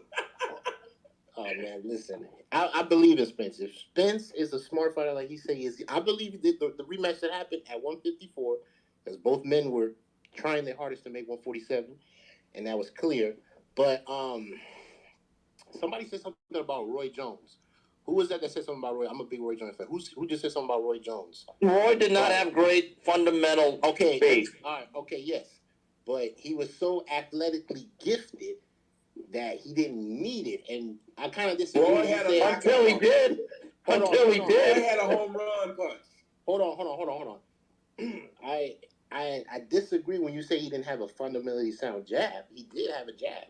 I mean, he went up to heavyweight, fought John Ruiz, won the heavyweight. Then I think what really messed him up is when he lost all that weight to go fight Antonio Tarver. Then rematching Tarver again, I didn't think he let his body get recuperate from that weight loss that he did. I think his reflexes were shot by that point, once man. he lost that speed, he became a rapper. That's it. That's Roy Jones. He had to rap after he lost that speed. He had some bangers. I will give him that. He had some good workout songs. Can't be good. I must have forgot. Yeah, I didn't forget about that one. That was a good song. That's all she wrote after that. Yeah, but I believe I mean, he wasn't. I just feel like with Roy Jones, I just think he was really that talented that he didn't really need the fundamentals like that. You're not admitting that Roy had a knockout punch, which we don't believe Spencer has. Spencer has to chop you down. Say that one more time. Spence has to knock you down. He didn't have he doesn't have the knockout punch that Roy Jones had. Roy Jones had power. Roy Jones had stopping. Bud had the same fucking glob of Vaseline on his face from round 1 to round 2. He did not get hit. Hey, it looked like some nigga shooting Nerf. Like it looked like Errol Spence Jr. was shooting Nerf bullets, and I mean, Roy, like I said, Spence came in there with the wrong game plan. Spence came in. Well, no, but also let's keep it a buck. I mean, Bud was neutralizing Spence's punches too. I mean, but no, wait, hold on. Of course he was, because that's all Spence knew how to do was come forward. Spence didn't know how to turn him. Didn't know how to move. Catch punches, slip punches. But you really think this late in his career he's going to reinvent himself like Madonna? Really? Yeah, yes. I mean, he must think he's your favorite rapper, Steve. He must think he's Nas, unless he's Nas. Hold on. How old is the one that did You Owe Me? Steve, if you like Nas, we stop being friends now. We got to stop. I like Nas. I'm going to get what the fuck out. This is good, man. What are you talking about? I used to do a show, and everybody remembers it. I used to do a show where I would let people play me their music, and literally it was them versus Nas. And Nas was the Mendoza line. Hey, Tommy, I want to. Bottom line, I want to see the rematch. I think it wants to. I want to see a rematch. He got the number 24 on with his last 5. I'm sorry, I can't do Nas. Nas is overrated. Let me go to Oya. I know he's been waiting with his hands up, and then Lauren. Oya, go ahead. Hey, what's up, Tommy? Can you guys hear me? Can you hear me? Yeah, we can hear you. Yeah, what's up, man? Out here. Y'all got us out here, me, Steve, Kim, us up at 4:10 in the morning. That's apparently how great this fight was, or how much it caused a cultural phenomenon. It's got 3 things right now on the X, formerly known as Twitter. 3 things up there that's trending right now, all concerning this fight. Go ahead, Oya. Okay, yeah. So first, I like to say I want to see the rematch, probably maybe this time next year or late next year. I think Errol needs maybe 2 fights in between. He did take a lot of punishment today, but it wasn't too bad. He was off balance, and it was more so punches that he didn't see. Thanks. But I feel like and I also feel like he wasn't necessarily outclassed. What I saw was when Errol fought on the outside, he went straight back, and then he was wide on the inside. Exactly. So let me ask you something. Hold on. I gotta let Steve get it. Hindenburg did not have a bad landing. Hold on, y'all. Hold on. Gotta let Steve get it. Go get him, Steve. Sir, you are very positive. You probably thought, you know what? Outside the big block of ice, the Titanic was a nice trip. You know, outside the landing, the Hindenburg was a pleasant flight. Really? Are you out your goddamn mind, sir? With all due respect, seriously. Listen, it's very simple. On the outside, he was going straight back all night. Let Oya have his time high. I'm sorry, I can't hear myself. No, I was telling how to let you have your time. You just started. Go ahead, Oya. Yeah, that's one adjustment you can make easy. As I did a lot of boxing, you move laterally. So one thing my coach always was talked about was inside beats outside and lateral beats linear. So he moved on the outside. On the inside, he was fighting. He was throwing looping punches, but his main problem was that he moved straight back all night. So when the fighter moves straight back, he simply becomes an extension of my jab or my feint. Exactly. But you're asking somebody to be somebody that they're not. Honestly, that's like when you're. Go ahead. But Oya, you're asking Errol Spence to have capabilities of something that he's not. Exactly. Honestly. But we already I don't subscribe to the fact that anybody can improve. Once you take a loss, you can watch the film and you can improve. I've done it. I've seen many people do it. That's exactly what I said. This is how you have to look at it to improve. What exactly is the improvement I'm making? I'm moving. Okay, let me ask you this: Deontay Wilder versus Tyson Fury. The first fight, he almost. Wait, hold on a second. Hold on. The first fight, he almost he beat him. Second fight, he almost he almost but he could have lost. The second fight, Still the draw, right? Yeah, the third fight was the worst. So it got progressively worse as you realize one guy was outclassed and one guy didn't learn. I'm gonna go ahead and answer that. So Tyson Fury had very bad drug habit problems, and he was suffering from depression, and they fought to the draw. So Fury went to a better trainer. Not saying that Earl's gonna be his trainer, but he went to a better trainer, and he made adjustments. Then when he beat Wilder, Wilder did not want to make adjustments. You can listen to Wilder in the build to the fight. I get it. So in the third fight, but in the third fight, did he make any adjustments or did it get worse? But to be fair, at least Wilder had a draw. Wilder fired his trainer and hired his best friend. That's not what you want to do. To be honest, this is one-sided, bro. I'm sorry, but if he would have lost like a UD, got outboxed, okay, maybe. But bro, he took some punishment. Got dropped 3 times. Only won 1 round, respectfully, in the first round. Like, nah, bro. This is not a fight that you want to see a rematch. Just because the thing is, bro, it's different if you lose a decision, but you get knocked out like that and get bro. He lost. Wait, but hold on. The same thing you can. No, the same Spence is thing a real boxer, though. Wilder He's not like Wilder. Wilder's not a boxer. Wilder's playing. Hold on. So listen, look. Hold on. The same thing you can say about Wilder Fury too. No, nobody wanted to. One at a time, guys. Hey, hold on. Question, guys, to these guys who want to see the rematch. Do you guys think Japan should have continued the war after Hiroshima? What? And Nagasaki. It's funny you make that joke out there. No way, just embarrass this black guy like that. Yeah, Steve. And all I can say to that is bonsai. Yes, thank you. I didn't really get it. I love it. I fucking love it. Tiny tree. No, we're just barking Oppenheimer. That's what we're doing. If you look at the first knockdown, you promote the movie. Wait, hold on. You're saying because of that of Inoue versus listen, if you look at the first knockdown, it was because Spence was going straight back, and Crawford knew where he was going to be. He jumped in, he hit him with a punch he didn't see, boom, he dropped him. But it didn't really hurt him, just a flash, just a phase. Exactly. The second knockdown later, he pushed him with his right hand first. Then he was already stumbling that way, and then he threw a hook. Hey, bro. Let me ask you something. Oi. That's 100% accurate. What Oye is saying is 100%. Hold on a second. I gotta ask Oye something.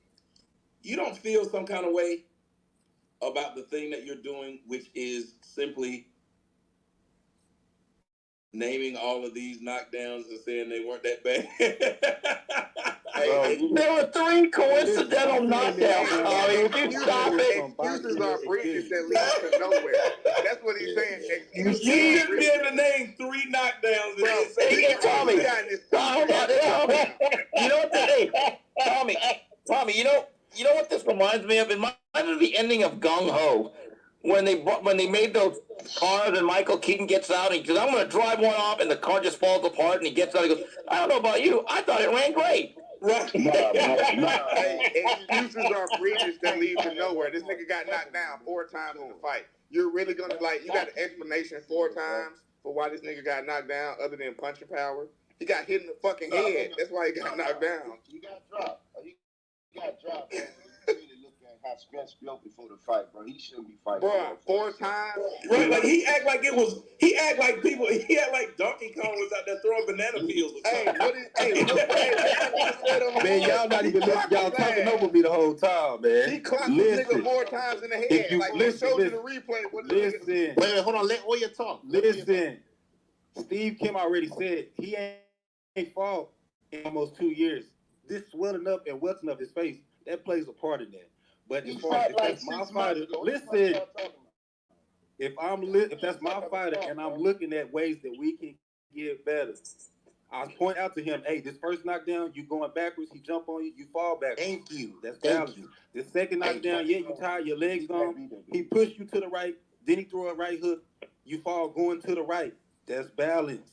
Even when the ref stopped it, he was pushing you left and right. Wow, he was moving lateral on you. So all them lumps on his face, is that balance? Bro, Muhammad Ali didn't fight for 5 he years. took the punishment. Man, hold on, Tommy. I think he's making a good point. He didn't lose the fight, but these man, you Spence fans are something else, man. Wait. First of all, I'm not no Spence fan. We just telling you how it is because we have well, you can tell Oya has been in the ring before. You know what I mean? I'm telling you this because I've been in the ring before, maybe not at a professional level, but I've been around some good trainers, and I've been fortunate enough to see, sparring matches where I can learn because, we're students of the game. We're telling you this from that. Okay, but no, listen, bro, I was in the gym when I wanted to box. My coach put me up against 2 pros back to back, and it was a pro at the time. His name was Clarkson. He knocked me down. He was the second pro. I was tired. He beat the crap out of me. But you tell me, it was my coach put me through that just so he could sit me down. He dropped me and everything just so my coach could say, "Now you." Bro, but he got tattooed more than Kat Von D and Jesse James. Well, the way you're describing it, bro. Hey, Tommy Soto, the way you're bro, you a sick man. What the fuck you talking about? Listen, if you wrong for not knowing about I know who that. I follow her. Okay, you don't have to tell me shit. So basically, what Errol Spence has to do to win the rematch, he has to become Shakur Stevenson. Okay, got it.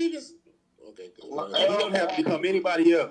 He has to move left to right. I don't understand. And he has to keep his hands inside. In other words, he has to do things he's not capable of doing. He's done them in all other fights. He's done them in plenty of other fights. What'd you say, Tom? He has to give me a second. I'm gonna let Tony speak because his mic is real inside. low. Hold on. Go ahead, Tony. Go ahead. Hold on a second. Let me let Tony speak. A few of the people hadn't gotten to speak. Tony, your mic is real low, so we're going to give you the mic by yourself. Go ahead. Word. Appreciate that, man. How y'all doing, fellas, man? I'm glad y'all enjoyed the fight. Did y'all hear that? Yes. All right, cool. In order for Errol Spence to beat that dude, bro, they're going to have to fight at a heavier weight, bro. He can't beat him at 147. Homie was hitting him in spots that nobody else was able to catch him in, dog. Y'all can make all them excuses y'all want. But Errol Spence just came out for whooping somebody like 8 months ago. Terence Crawford is the better fighter at 147, period. Ain't no more excuses to make. He can't make no adjustments. Whatever he gonna do, Terence Crawford just going to beat him at that lighter weight. The dude is more comfortable at 147. He need to fight around 160 or 154, bro. 147 ain't for Spence. It drained him too much. So y'all saying that y'all believe that he can pull a Richard Pryor at Sunset? Oh man! I mean, man, he can win. He can win. His comebacks This fight, it was a one-sided fight. He gonna have to give everybody their money back, come back and perform, and just this nigga got set on fire. He said Yo, I feel like fire. You hold on. Hey, Tommy, I'm gonna report your Twitter page. Tommy, we're gonna get started. Hey, Tommy. Hold on, Tommy. I got a good point. Hold on, Tommy. Let me ask you a question. All y'all mic sucks. Tommy and Steve are counting y'all niggas like dude was getting counted tonight. Yeah, well, Tommy's Bud and I'm Crawford. Hey, Tommy said this nigga got to get caught on fire to be decent. He said he gonna come back like he said basically this is freebasing accident. He just had a freebasing accident tonight. Tommy, you were I'm old. I keep forgetting that I'm old. Hey, you ain't going with my head, my nigga. I grew up. Hey, guys, here's the other thing, though. You cannot undo the physical damage taken by Spence tonight. It's like miles on the odometer of a car. You cannot roll it back, at least not legally. It's all in his heart, bro. Listen, you're acting like Spence. You're acting like Spence has taken many punishments. This is the first time he's gotten beat like that. But what you don't understand is this. This type of beating, it's not a continuous thing. Like he hasn't taken. Hold on 1 second. What you're not understanding is this type of beating on someone who hasn't been beaten takes a physical and mental toll on that guy. You don't understand what you even more angry. It makes you harder. It does. You don't learn how to go even harder. The Hulk. Wait a minute. In Avengers Endgame, I mean, that ain't real life. I don't believe in superheroes. Anybody can do That ain't real life. Hey, this talking about you see what happened to the Hulk? After Thanos beat the shit out of him, the Hulk refused to come out. He couldn't transform no more. I'm not worried about Spider-Man and Hulk, none of that, man. Hold on. You can't even. Next thing you know, we gonna see Smart Arrow, and he gonna be fixing the time machine. Bullshit. He gonna dancing like Gregory Hines. Arturo Gatti. He said, name one fighter that came back from an ass whooping like that. Arturo Gatti. Arturo Gatti was never the same, bro. What do you mean? When he fought Floyd, he fought Baldomir. He still came back to make a couple wins. No, but he didn't beat no. But no. Listen, the question was. Hold on. The question was somebody that got their ass handed to them and then came back and beat the person who handed their ass. Them niggas watch too many movies. Wait, hold on. I gave you. Hold on. This ain't Rocky 3. If y'all want to say it like that, if y'all want to say it like that, okay, cool. If y'all want to say it like that, Roy Jones versus Antonio Tarver, the second fight, right? I thought that first fight was close. No, it wasn't. Oh my God, it was a split decision. Thank you. Yeah, we got a lot of people that know how to spell boxing, but that's about it. Hey, Tommy. And the only reason y'all know how to spell boxing is because you worked at UPS. Hey, Tommy, they really think this shit a movie. This ain't Rocky 3, bro. You're not gonna go to Apollo Creed and run down the beach with some Nike Cortezes, my nigga. It's not. It don't work like that. Listen, look. I want to say something to Steve. Hold on. Let me say something to Steve. In his rap career, got knocked out the same year, nigga. Okay, I hate your mic, Tony. Your mic is getting no respect here, Tony. Hold on, none at all. That was a split decision win for Roy? I believe it was, but it was a close fight. It was a close, it looked like a close fight, but Tarver gave up a lot of those rounds, those close, definitive rounds to beat Roy Jones, to take the play from Roy Jones, because Roy Jones was there to be beat since he lost all that weight from coming down to heavyweight, winning a heavyweight world title to go fight now, and I think he fought for the undisputed light heavyweight, I'm not sure, but he went down to light heavy to gain his titles back. So Roy was there to be beat. Tarver just didn't press the gas to get him. So I say this to say this. Tarver came back, learned from his mistakes to come back and knock Roy. We just said it was a close fight. You can come back from that. Go ahead, Steve. What did Roy do? Listen, when Wilder Fury 1 was a close fight. You said what? Hold on. What did you say? What did Roy Jones become after getting his ass beat by Tarver? You said what did Roy do after he got it? Tony, your mic sucks. It does. Listen, Wilder Fury 1 was a draw. Wilder got destroyed in the second Fury fight. Fury with the special gloves. And then in the third fight, Wilder fight without a trainer. With his best friend as his trainer. Exactly. And it was a closer fight. He licked that nigga head like Melvin licked Jody head, bro. I don't want to hear none of that shit. He licked blood off. Come on, are you fucking kidding me? This shit was a massacre. What's they got to do with anything? Bro, that's what happened, bro. I'm just telling you what happened in the fight, bro. I wanted Wilder to win too. I'm from Alabama, just like Wilder, bro. He licked the nigga head. Okay, but the reason why Wilder didn't win, let me tell you something. The reason why Wilder didn't win is because he didn't look back at the first fight and said to himself, okay, what was some things that I did wrong? How do you know this? You know why? What do you mean? How do you know this? How do you know that that's what didn't happen? Hold on. Can I ask you a question? Hold on. Can I say this? Can I say this to you, Tommy? So it's like watching a football game, right? Or any type of competitive sport or basketball, right? You'll sit down with your team and tell them, okay, this is what we did wrong. This is what we need to do to correct this. So I know, but how do you know he didn't do that? Because you can watch and see. But you can you can literally. Let me tell you how. Hold on. Let me tell you. Let me see. The Cleveland Browns. They watched the tape last year after every game. You said the Cleveland Browns? Yeah, they just aren't any good. They are who they are. They watched the tape. Listen, and they knew what they did wrong the week before. Hey, just because you watched the tape. My dad had a. There are guys who watch the tape. Well, there are guys who try to talk to women, and somebody recorded for them.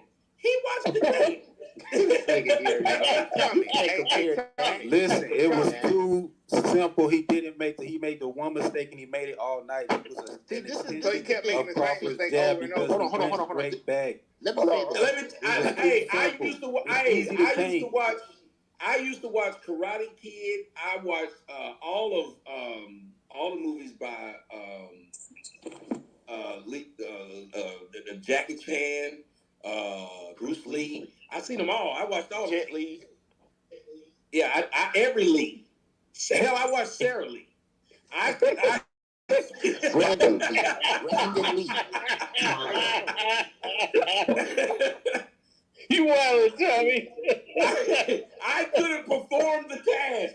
All I'm telling you is, yes, he watched it, and you don't think they're professionals. They went into it saying, this is what we need to do next time. Sometimes you just can't do it. I'm going to give you a prime example of it. Tim Tebow won 2 national championships, probably one of the greatest college quarterbacks ever. Yeah, he's ever played a game. Top 5 college quarterback ever. Easily. Ever. That's a team game. Exactly. No, but I'm no. Listen. That. But you know what he couldn't do? Go to the NFL. No matter how many people he had trained for him to throw the ball correctly, whenever the bullets flew at him, you know what he went back to? College. He couldn't help it. He just went back to the form that was causing him issues. And I believe that's what you have with Wilder, and that's what you have with Spence. Well, They're just people who at this point, let me tell you why this is going to be so difficult for him to change.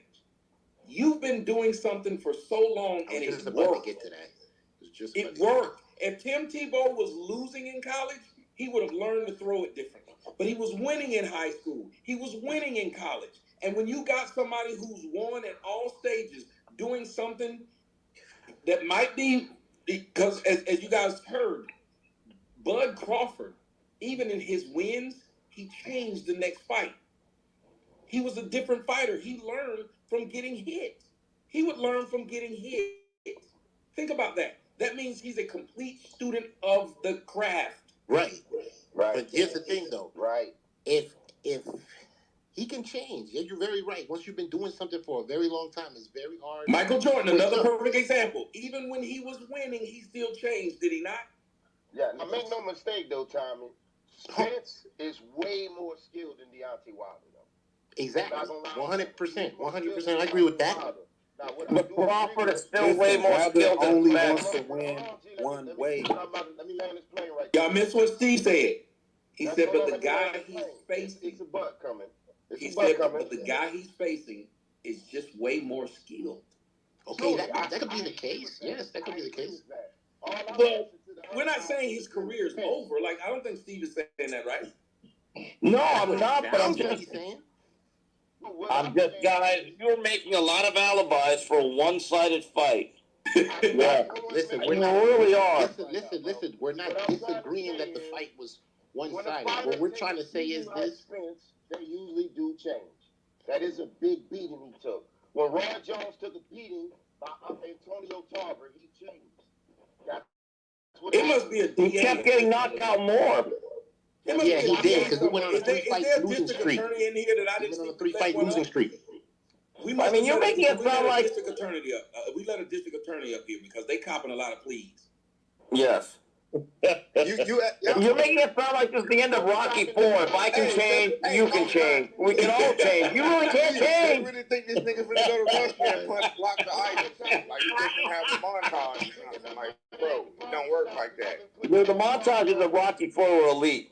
My God, those man, were we need the rematch at 54 this time next year, man. Exactly. It's not later next All right, so if he beats him at 54, then we do go up to 60, then we go up to 68, we go up to 75. I mean, God damn. I mean, hey, that nigga, where does it end? Crawford look like he picked cotton and denim. That nigga look like a real deal farmer. Listen, I promise you, I believe Terence Crawford is not. When they get to the old folks' home, I believe that fight gonna that be nigga good. got strong bones. Shoot up them hands. Terence Crawford is a good fighter. Terence Crawford is a good fighter, but I don't think he's at the level of Floyd Mayweather. We didn't say that. Now what's Floyd got to do with the price of tea in China? God damn. Here we go with Floyd. Why'd y'all pull out Floyd for, man? I want to know. No, what I'm pulling out Floyd is because now, since he's been undisputed in 2 different weight classes, everybody wants to seem to like put him on top of Manny Pacquiao. Bro, get that man his credit. Hold on.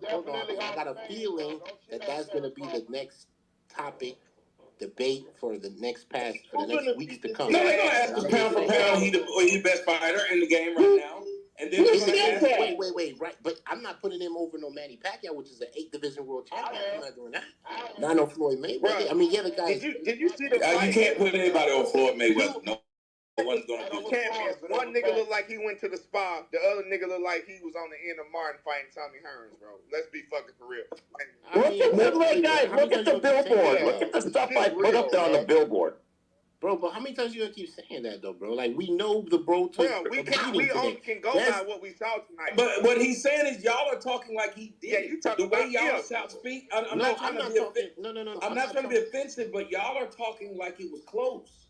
No, I'm not saying it was close at all. All we're saying, me and Oya are saying is that if Spence, as dedicated as he is, and I believe he's really dedicated to his craft, because he wouldn't have been 20s. I think he was like 26, 20 something, something like that. I don't think he would have gotten this far if he wasn't dedicated to his craft. High tier. I'm not. We will. Hey, hold on, wait. What did you say, Tommy? He had plenty of chances to quit, like Ryan Garcia. Ryan Garcia quit a few weeks ago. Ryan Garcia is nowhere near the level of Spence or Crawford. Bruh, We're not you talking about the adjustments he could make, and he won't be weight drained. You saying if, bro. He won't be coming off a 2-year layoff. You cannot say if. It's not a 2-year layoff. He fought April of 2022, just to be factual. Well, okay, 15 months. Wait. Steve, who fought there? He fought Dennis Ugas, April 16th of 2022. Hey, well, when was the last time Muhammad Ali fought before he fought Joe Frazier? He fought some warm up against some white guy in Atlanta, and that was it. Yeah, he fought Jerry Quarry and George Shabala. We had a couple of fights. Even though ordinary man would have got knocked out by that left hook. But still, he got his ass whooped. The point is, Mr. Kim, didn't he get his ass whooped against Joe Frazier in the Garden? He whooped that ass. He got banged up, What's the point you're trying to make? Because this what's that got to do with the fight between China? What I'm saying is, okay, you get that ass whooped. Either way, he got his ass. Tonight, this nigga got his ass whooped. Now, he can come back. We're not denying that. No one's denying that. We're just simply saying he can go back and make adjustments. That's all we're saying. And we're not against watching. As Monique was saying. Yeah, first off, sir, you need to understand, we're not against watching it again. Hell, we're not against rap. We're not against rappers. It kind of sounds like you guys. But we are against these ass whoopers. You're very good. I love. Bro, I was going for Spence. I love when I saw the first Saw. I didn't mind seeing part 2. I like seeing horror movie sequels. So if you want to show me this man get his ass whooped twice, fine. I watch it. I'm not saying. Don't they change things in sequels and horror movies? Listen, I'm not against seeing him whoop his ass again. We seen Alabama beat the shit out of Georgia, and Georgia won the national championship. So we know they weren't the same players. We know it's possible. Do you understand that was England beat the shit out of Alabama? No, we saw. Let me tell you what happened. Out of Georgia in the SEC. By y'all logic, y'all got an excuse. Yeah. By y'all logic, y'all got an excuse. I have been hearing a lot of wait. That's what I keep hearing. If that's what I'm saying. Y'all, they got a lot of excuses. If my mama had, let's just talk about what happened. If my mama had, hold on. Let me let Lauren come in here. Lauren ain't got a chance to talk. Lauren had her hand up for a long time. What up, Lauren? Talk to us. What's going on, y'all? Not much. You've been patient. Wow. Good. I caught a little bit of the fight. I didn't catch all of it. I had to be a job, however. Oh hell, you one of those 401k. Yeah, you one of those guys. I'm trying to take advantage of my pension in a few years. Ain't nothing wrong with that. But yeah, man, I saw a little bit of it. I mean, Spence to me just looked completely out of it. Like that man didn't look right. He didn't look right. Some in my mind was telling me this man had to been high, because people not forgetting. Yeah, he fought last year in April. But this man just got into another car crash in December. Oh yeah. I mean, but I don't think it was. I look. I don't think this man is like you do. You know when like those type of crashes, what they can do to you. Just the trauma that. Well, Lauren, you said he didn't look right. Yeah, he didn't look right. Well, let me explain that to you. From where them punches was coming from, he could look right, left, or forward.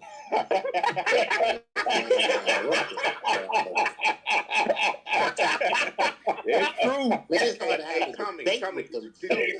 Listen, just go back and watch it. Watch that first knockdown, and that's not a punch that knocks down any elite fighter. And Spence has shown up to this point to be at least an elite fighter. So what about the other three? What about the other three knockdowns? What about the other anybody down in the second round? What about the other 3 knockdowns? Okay, that first knockdown just goes to show that I was going. I don't know if it was a weight drain or what he was not his best. See what I saw when I seen it. You know what I'm saying? Like I want to. Bro, no one's telling you didn't see what you saw. That's what we trying to tell you, bro. The first punch he hit him, but it was more of his balance was off. But y'all keep underestimating a guy who's never been put down. That's in his head.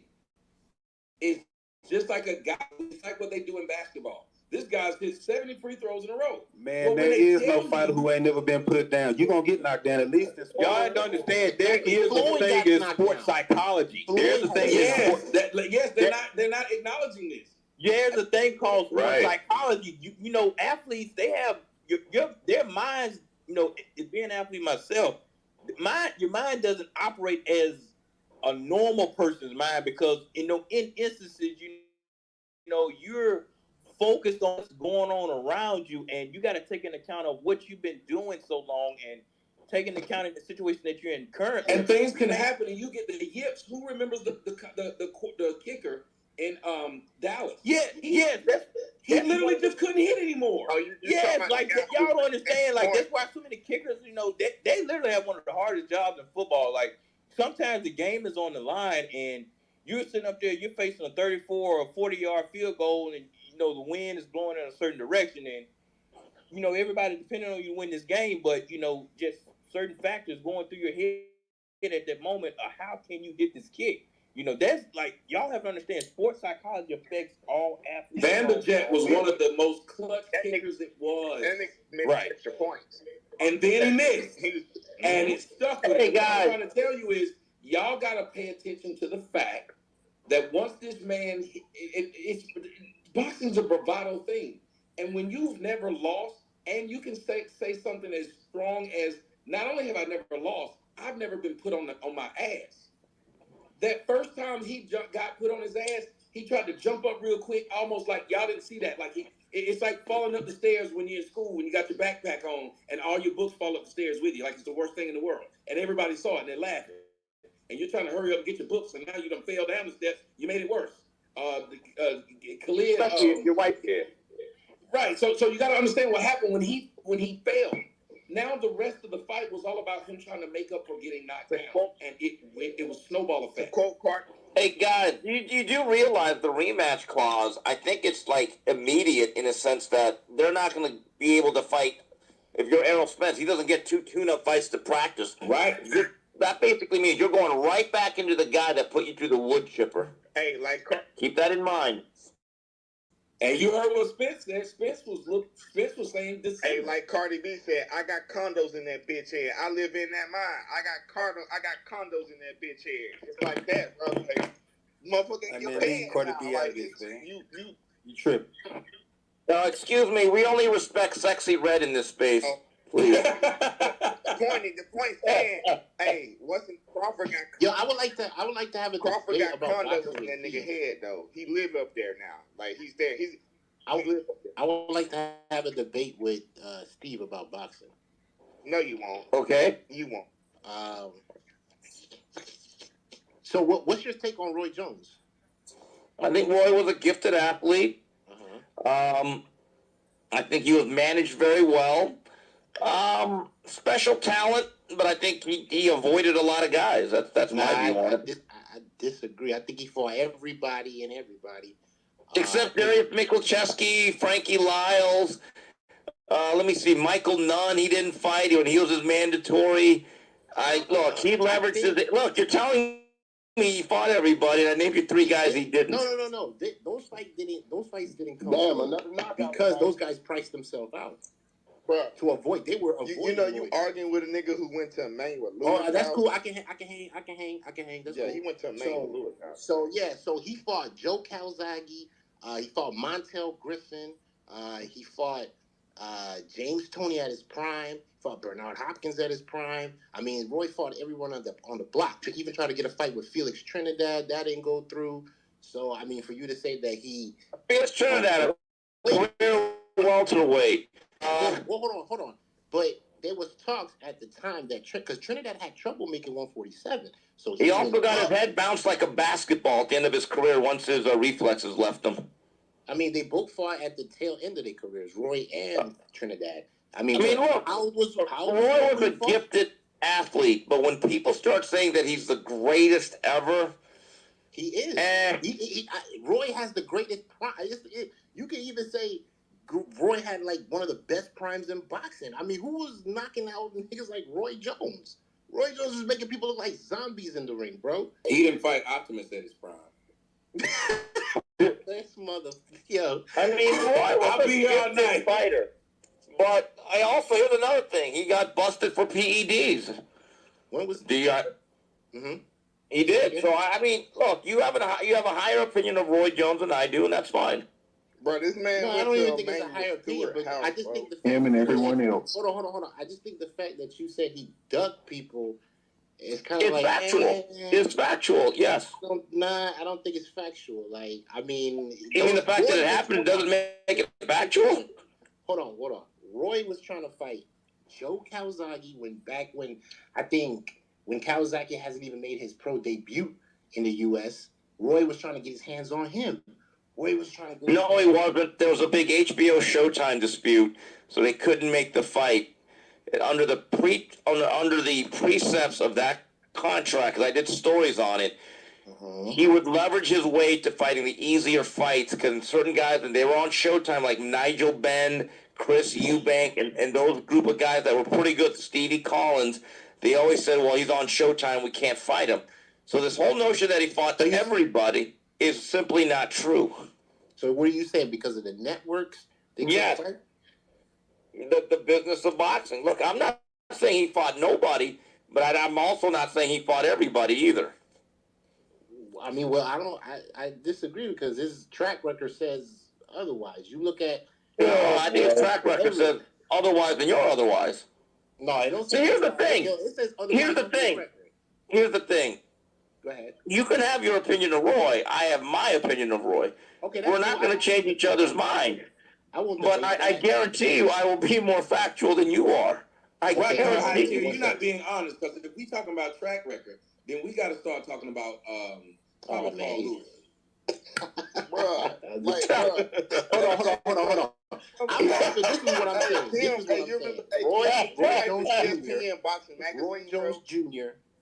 Roy Jones Jr. is the best fighter. Roy Jones Jr. is the best fighter of this. I believe he was the best. Oh shit, he gonna lie. Hold on. No, there's cap. Whenever somebody got to stop like that and say anything they about to say after, I was trying to make sure my mic wasn't muted. You ever had somebody do what he just did and you know they about to say a lot of cap, but no. It's coming. Can you get those cappuccino out? All that. Roy Jones. And if he was in person, he'd be looking back and forth before he said it. Right, yes. All right. So this is what I'm saying, though. Roy Jones is the best fighter of all time. In your opinion. Wow. No, it's not in my opinion. It's not in my opinion. You can ask any boxing. Historian. I've never heard a boxing pundit. Steve Kim is a boxing pundit. Like, he's telling you what the big boy, like, this nigga is that. Y'all really put some. Hey, this nigga, that nigga, bro. When it come to boxing, bro. Well, I'm saying he act like this is not. Yeah, you act like the Korean Cosell. He act like that's not who that is. Well, I mean, I don't know who he is, so that's why. Well, you better ask somebody. Wait, hold on, but that's why I'm having. with him. So I'm just saying that. Hey man, how you gonna say you want to have a debate with the man, then turn around and say you don't know who he is? Liar. I'm just saying. I'm talking about reputation-wise. I don't know who he is reputation-wise. You call that man out by name, then turn around and talk about you don't know who he is. He been to. He must saw a police report also something about that. I'm saying reputation-wise. I don't know who he is. Like, what the fuck are you talking about? Like, y'all really don't. Okay, yeah. So anyway, Steve, so that's what I'm saying. I just believe that Roy Jones is the best fighter of all times because he did what very few men can do. Start his career, junior middleweight, go all of these weight classes, 160, 168, 175, then move up to the big boys, heavyweight, win a world title. There's a guy by the name of Evander Holyfield. He didn't start. Evander Holyfield didn't start at junior middleweight. He started his career at a cruiserweight, if I'm not mistaken. Yeah, well, here's the thing. I'm not taking away the achievements of Roy Jones. I just think there's some incompleteness in his career. Okay. You can think he's the greatest. I can believe in Santa Claus still. It is what it is. I don't. So then what's your take on Floyd Mayweather? A very gifted boxer. I actually think he's better than Roy. More technically sound. His style aged better. I mean, I agree with you on that one. On that one, I'll give you that because Roy. I mean, because when Floyd started as Pretty Boy, amazing reflexes, fast hands. When he started slowing down a bit, he relied more on his fundamentals, keeping his hands up. Had a piston-like jab. So yeah, I agree with you on that one. Right. Yeah, I could agree with you. Hey, this nigga Steve Kim was like, Mike Tyson pointed this nigga out and was like, hey, I want this nigga to sit next to me on this airplane. Bro, you got it. No, you remember that story. Yeah, that story was great. That story was fucking hilarious. Tom, did you ever hear this story? No, but I want you to tell me. Go ahead. All right, so I missed my flight. I was coming home from the Denver fight. It was Mike Alvarado got knocked out by Provodnikov, and I missed my flight, so I had to take a later flight. So from Denver to Las Vegas, and it was on a Sunday, and I'm thinking, fuck, there's no way I'm going to be on a standby on a Sunday afternoon, late afternoon, getting a flight. So in my terminal at the Southwest Terminal, I see Mike Tyson sitting there with this guy, Rick, that's his assistant. And when I was working at a website called Max Boxing, one of our writers had written a story about Mike Tyson promotions when that was a thing. So I said, you know what?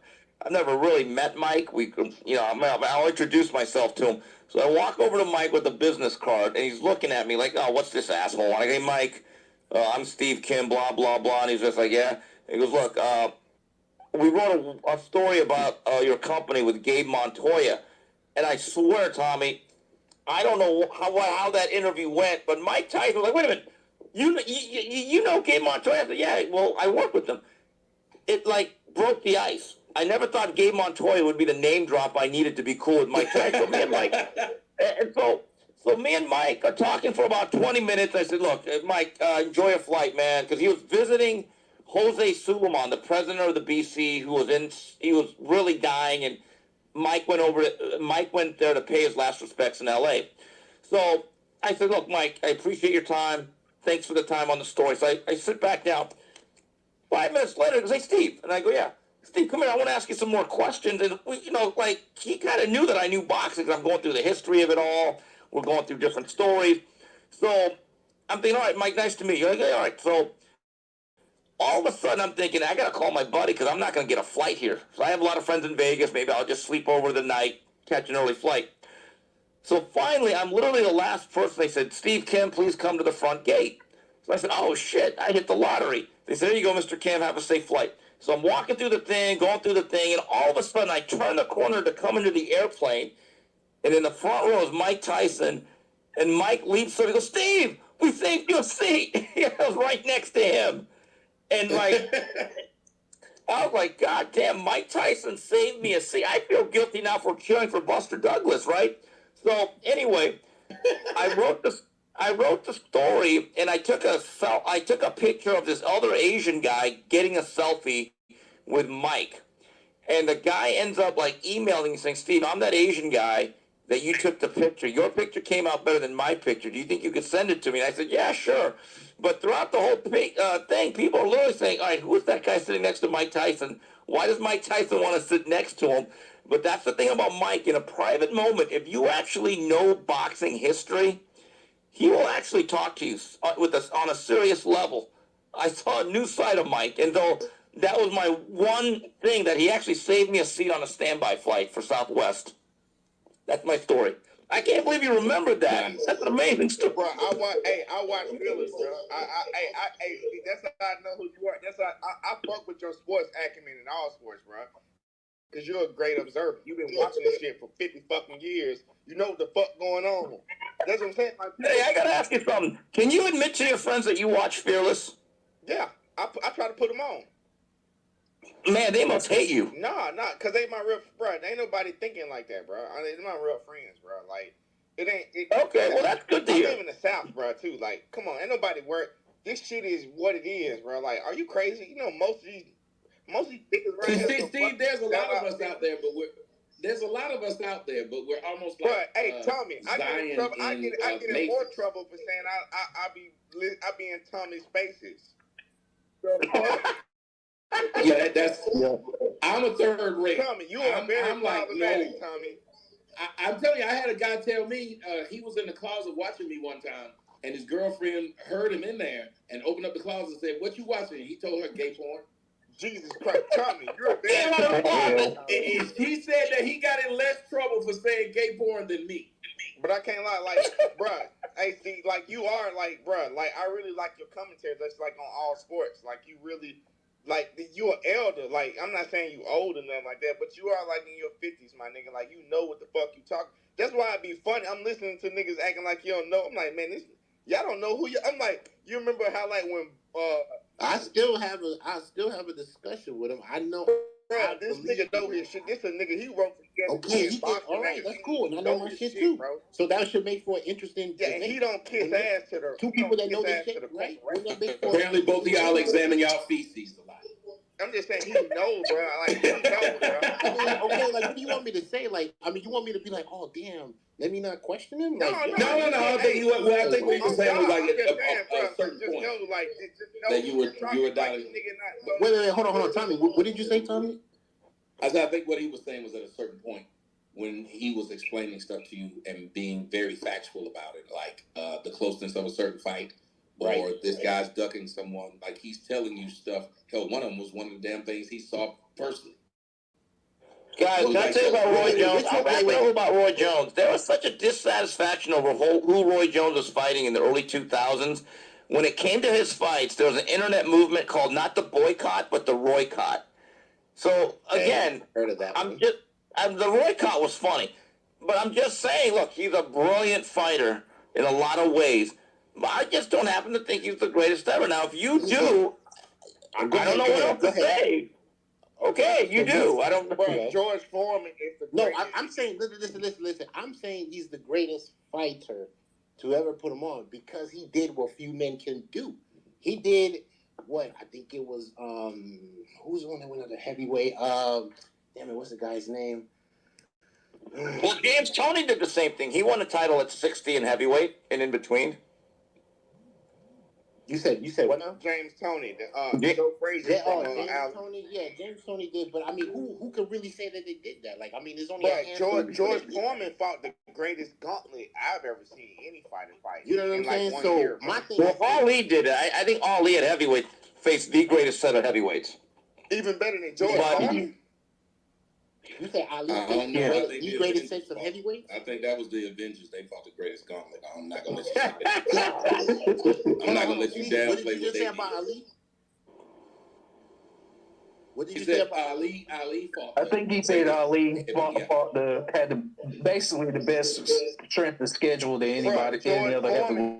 Heavyweight, of course. I mean, you gotta factor in hold on. First of all, you gotta factor the era they were fighting in. The type of competition that was back then. So, yes, I mean, it is safe to say that Ali fought the best heavyweights. I mean, you know, Ernie Shavers, George Foreman. Ron Lyle, Ken Norton, George Foreman. I mean, yeah, you got to, I mean, yeah, the don't sleep on the 90s, though. That's literally like playing I don't LSU, believe Roy Ohio State, Alabama, and Clemson in the same week back to back. I'm saying is this: I don't believe Roy Jones ducked anybody. Roy wanted to smoke with whoever, whenever, however. And I think Roy was just so talented. He was a head and shoulders above everybody in that at light heavyweight. That there really wasn't anyone that could challenge him. Listen. There was good fighters at the light heavyweight division where Roy was fighting. Roy was just so talented. He made it look so easy. I mean, he fought Kevin Kelly. He fought James. I mean, the list goes on and on. Damn, you should not have to pause like that. Then say the list goes on. No, I mean, but it's been 20 years though. We're talking about. How many great people? It's like when I argue with people about Nas, and they say, "Oh man," I said, "What are all the Nas great songs?" Man, you know, "Life's a Bitch" and "Life's a Bitch." You know, just on and on and on. I'm like, no, tell me what on and on is. I can name them, Mr. You know, Uchi Wiley, and then they lose the fight, right? I can name a bunch of Nas songs from like 20. Oh, you owe me. Fucking worst song ever. Hey, what about Nas? Hey, Tommy, I will say this as a Nas fan. After that album, I said, yeah, you owe me my money back for this shit. I'm telling you, I'm gonna fuck with you every time I talk to you. Now that I know you're a Nas fan. I'm a Nas fan too. Hey, I just like hip hop. This shit I hear shit hop, I don't like it. But wait, hold on, I'm a Nas fan too. Yeah. Well, all y'all apparently y'all know nothing about music. I think your musical taste kind of suck if you don't fuck with Nas, sir. Okay, hey, wait, Steve, I'm curious to know who do you got as your 10 or top 5 pound for pound? I wouldn't say pound for pound, but greatest fighters of all time. You know, I haven't really thought about it, but I'd have to put obviously Ray Robinson. Okay. Muhammad Ali. Those are probably the 2 easiest to put in. I think Duran is probably top 10-ish. He's the greatest lightweight of all time. Right, that's why he's in my top 10-ish. And he also won titles all the way up to 160. So, I mean, he certainly would be considered. I'd have to think about it. I don't... So Roy doesn't fit in there? Wait, hold on. Does Roy fit in there? What about Hagler? Oh, Hagler's my favorite fighter of all time. He'd be in my top 10 That's for sure. a real man to me. That's a real man. What's a man? That's a man. I mean, but he also got outclassed by Leonard, though. But controversially, I know some old... You know, he was really outclassed. I mean, he was severely outclassed Hagler. And he really lost the fight. If he was outclassed, what was Errol Spence tonight? Hold on. God damn. I mean... Errol Spence. Listen, and if you really want to be honest, Duran really beat Hagler, but they just ended up giving the again, there you go, being unfactual again. He actually lost that fight. No, how did he actually lose that fight? Explain to me. Go ahead, I'm listening. That's racism. Bro, Marvin Hagler is that nigga. That's racism, dude. Hagler really lost that. Bro, Hagler ain't never lost no fight. Except he didn't. Except he didn't. That's racist. Okay, well, he didn't, but on yeah, other than the fact that he didn't, he did. Mr. Steve, the brother with the extensive boxing knowledge. Oh my God, there you go, son. Oh God. I'm sorry, not you. I meant the okay, I gotta say something, guys. Other guy. Let's talk about this for a second. And I thank my man David for sending me this. Here is for the people who keep asking. Here is the rematch rule. Errol Spence has 30 days to enact the clause. And the winner, which was Terence Crawford, he gets to choose at what weight they will be at. So this isn't going to be a long, drawn-out thing. He's got 30 days to enact the clause, and he's got to live with what Terence Crawford says they want to fight, what weight they want to fight in. I don't believe it's going to be enacted. And I'll tell you why. Because I feel like Spence struggled with this camp. He was already telling us before the fight that this was going to be his last fight at 147. I think he struggled pretty bad on this camp. And I think that's why he didn't have as much power in his punches as he thought he normally would have. I don't disagree with that. If they enact the rematch, Crawford would be a fool to have him step up at 154. I think he'll be back at 147. I disagree. And I believe that Spence doesn't want that, and that'll be his excuse for not enacting the rematch. Yeah, well, I disagree. I don't think it was so much this in a rematch. I really don't think it's so much of the way. I just think it was just a skill. I think it was just a skill different. I think technically, I just feel technically that Crawford was the better fighter. Errol didn't have a good game plan to go in there and to neutralize the jab of Terence Crawford. I think Errol was one-dimensional. He stuck to his gun. He stuck to what got him to the position that he's in. And when you're fighting somebody as versatile as Terence Crawford, you need to bring a little bit more to the game or something a little bit more to the dance.